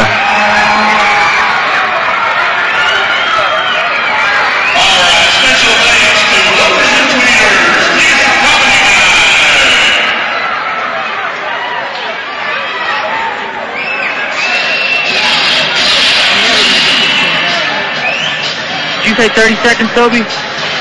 I'll hang. I can go. Are we gone? Yeah, you want to go back now? After 5, 30 yep, okay. 4, 3, 2, 1. 3.5 minutes remain here in San Angelo, and I mean every time the Venom answers, San Angelo answers right back. Got to give the young team from San Angelo credit tonight because the Venom have come roaring back, and Angelo has an answer every time. Just then, the Venom score, get the onside kick, have an opportunity to go and make it a one-possession game and fumble the football, and Angelo's been perfect. No mental mistakes by the San Angelo guys tonight as they've accounted for 3 Venom turnovers and none on their own. Rundle with the kick, he drills it back, and this time it's going to be Watson who's going to take it at his 15-yard line, and he splits defenders, and he's going to be tackled at midfield. Alex Watson with the kickoff return, and that's where the Venom will take over 1st and 10. They're out at midfield, right at the Bandit. And Coach Reese makes his way onto the field. Kevin Lachlan still getting the nod at quarterback. Couple big plays in this game tonight. One where the Venom are driving late in the second quarter to try to make it a 4-point game, and they throw an interception on about the 10-yard line going in, and San Angelo ends up scoring before half. That play right there just might have been the backbreaker. Trips right. Motion man is Johnson. Dropping's Lachlan. Looking, still looking. Being flushed out of the pocket and throws it at the feet of Jared Williams.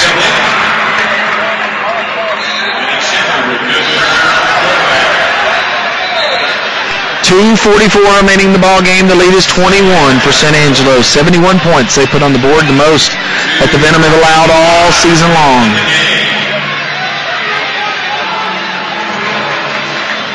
Clock continues to run under the 2.5-minute mark. Ball spotted directly at midfield for 2nd and 10 for the Venom.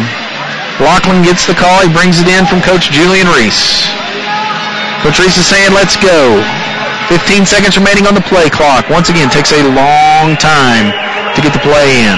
Looking for a deep shot here as Williams is in motion. Lachlan looking, pumping, still looking. Finds a wide-open Johnson. It goes out of his hands and then almost intercepted in the backfield by Dominic Wells. And the Venom got lucky there, but the clock continues to run. And we are under 2 minutes here, and we are still trying to get organized. And Anthony Clark is now into the ball game as Johnson Jr. comes out. The San Angelo fans are starting to feel like they're about to get this win here tonight. Congratulations to owner Randy Sanders and the San Angelo organization as it looks like they're going to put away the Venom here as we're under a minute and a half. Lachlan looking, scoring, and he is absolutely mashed in the backfield, and he is going to be slow to get up.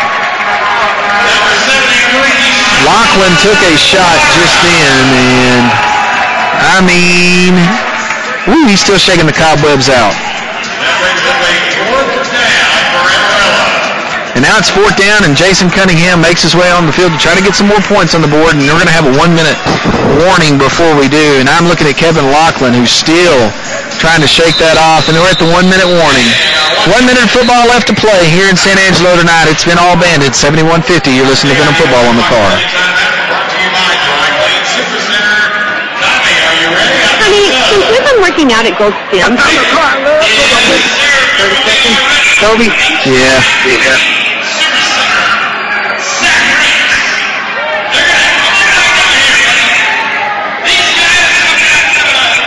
We got Alexander, Christy and Cody, Jordan and Josh, and Sammy and 10 seconds. Are you guys ready? It's a traditional sack race. You're going to come down here and switch. 5, 4, 3,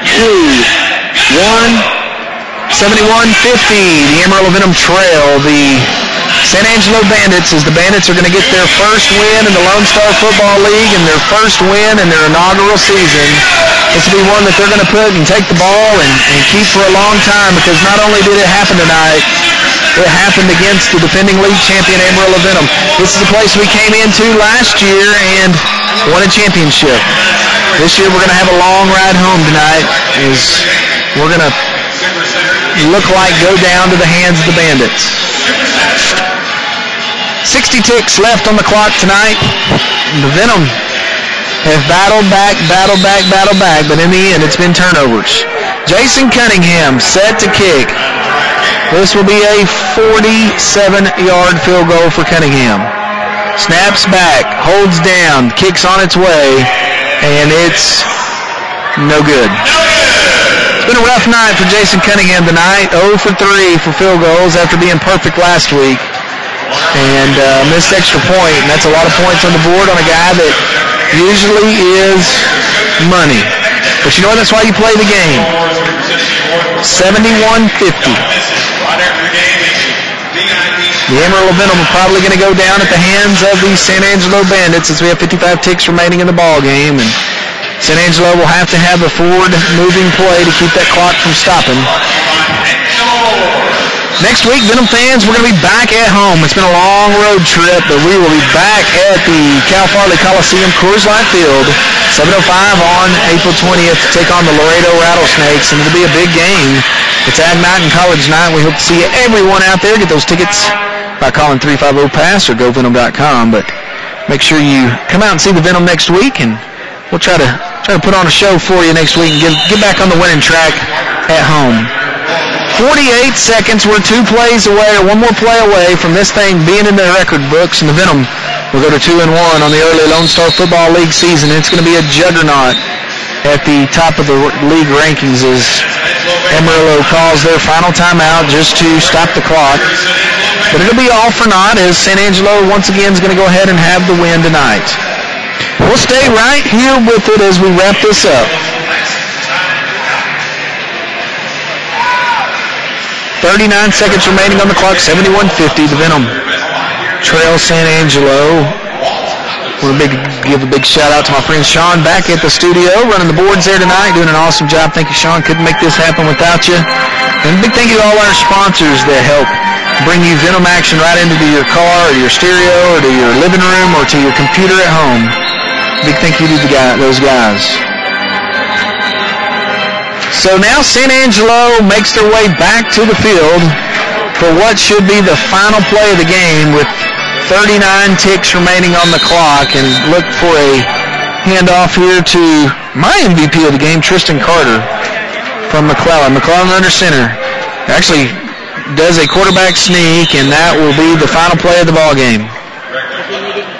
They'll milk off the final 30 seconds here of play clock, but by the time the play clock is set, it'll be all for naught. And the San Angelo fans rise to their feet and give their team a big ovation, which they should. They played well tonight. The final ticks are going off the clock, but this one's in the record books. The Amarillo Venom are now 2-1 on the Lone Star Football League standings. They fall to the hands of the San Angelo Bandits tonight, 71-50. We'll be back in 2 minutes to wrap it up here on the card.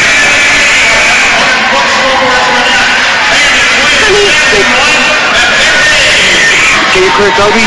Yeah, let's do 2 minutes. Cool, no problem. And I'll just wrap it up real quick. Do a little post-game wrap-up show? Yeah, I don't have any stats, but I'll get some real quick. Okay, no problem. I'm here with you as long as you need me, Toby. Tristan Carter. He's a stud. Number 20? Yeah, probably. Yeah. He's taken one last time. Yeah. He had a big game. Thank you.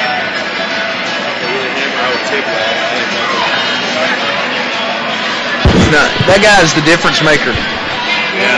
You got to account for him. Oh, I'm talking to them.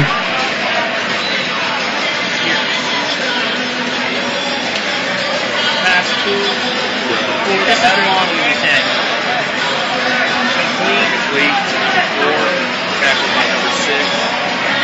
San Angelo 4. 60 seconds, Toby. Okay.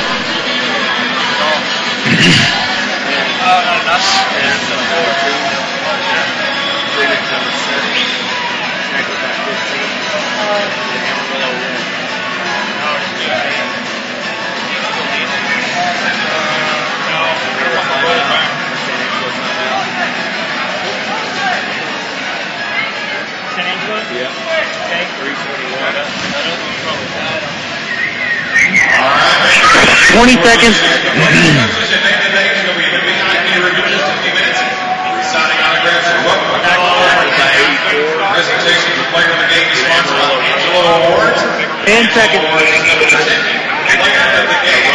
5, 4, 3, 2, 1. This one is in the record books here in San Angelo, Texas tonight. 7150. The San Angelo Bandits get on the win column here in the Lone Star Football League. Their inaugural season, their first win for this franchise, and some folks that we really care about a lot. Randy Sanders and Sue Sanders, big friends of myself and Stephanie, and really happy for them and their organization and their family tonight. And they really put on a good show here in San Angelo. Great crowd, great environment. Really did a nice job, and big kudos to those guys, and here's to many more wins, and wishing them best for the rest of the season. For Venom, it wasn't pretty. We started out, we knew it was going to be a little rough. We lost quarterback Nate Davis earlier in the week as he moved up to the Arena Football League in San Antonio, and Justin Johnson and Kevin Lachlan would both step in at quarterback tonight with, quite frankly, little repetition. Hadn't had a lot of chance to get a lot of reps, and both at times showed brilliance and both at times struggled. Both throwing an interception tonight and then another fumble by Lachlan. But it wasn't just the quarterback play. I give credit to the quarterback, Craig McClelland of the San Angelo Bandits, who picked apart the Venom defense tonight. Did a nice job and really made some big plays as the Venom players are making their way to the locker room. And they'll have a lot to think about this week.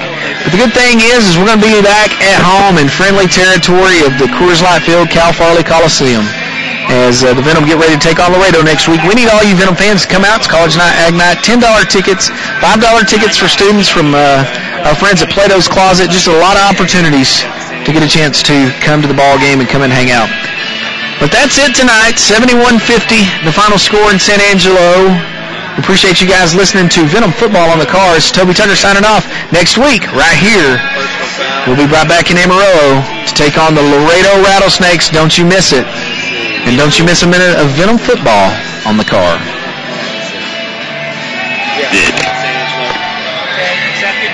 Clear, Toby? Thanks, Sean. You did a great job. I appreciate your help. Hey, man, you too. Anytime. All right, brother. You take. Y'all coming home tonight, Toby? No, we're going to go ahead and stay. The guys will be back. They'll get back about 5 in the morning. We're going to go ahead and stay. Okay, man. I was going to tell you, have a safe trip. We'll have a safe trip tomorrow and have a nice night down there in San Angelo, Toby. Hey, I appreciate it. I need a beer after that. Hey, me too, man. All right, brother. Thank you. Man, have a good one. Talk to you Take guys care. later. Bye-bye. Bye.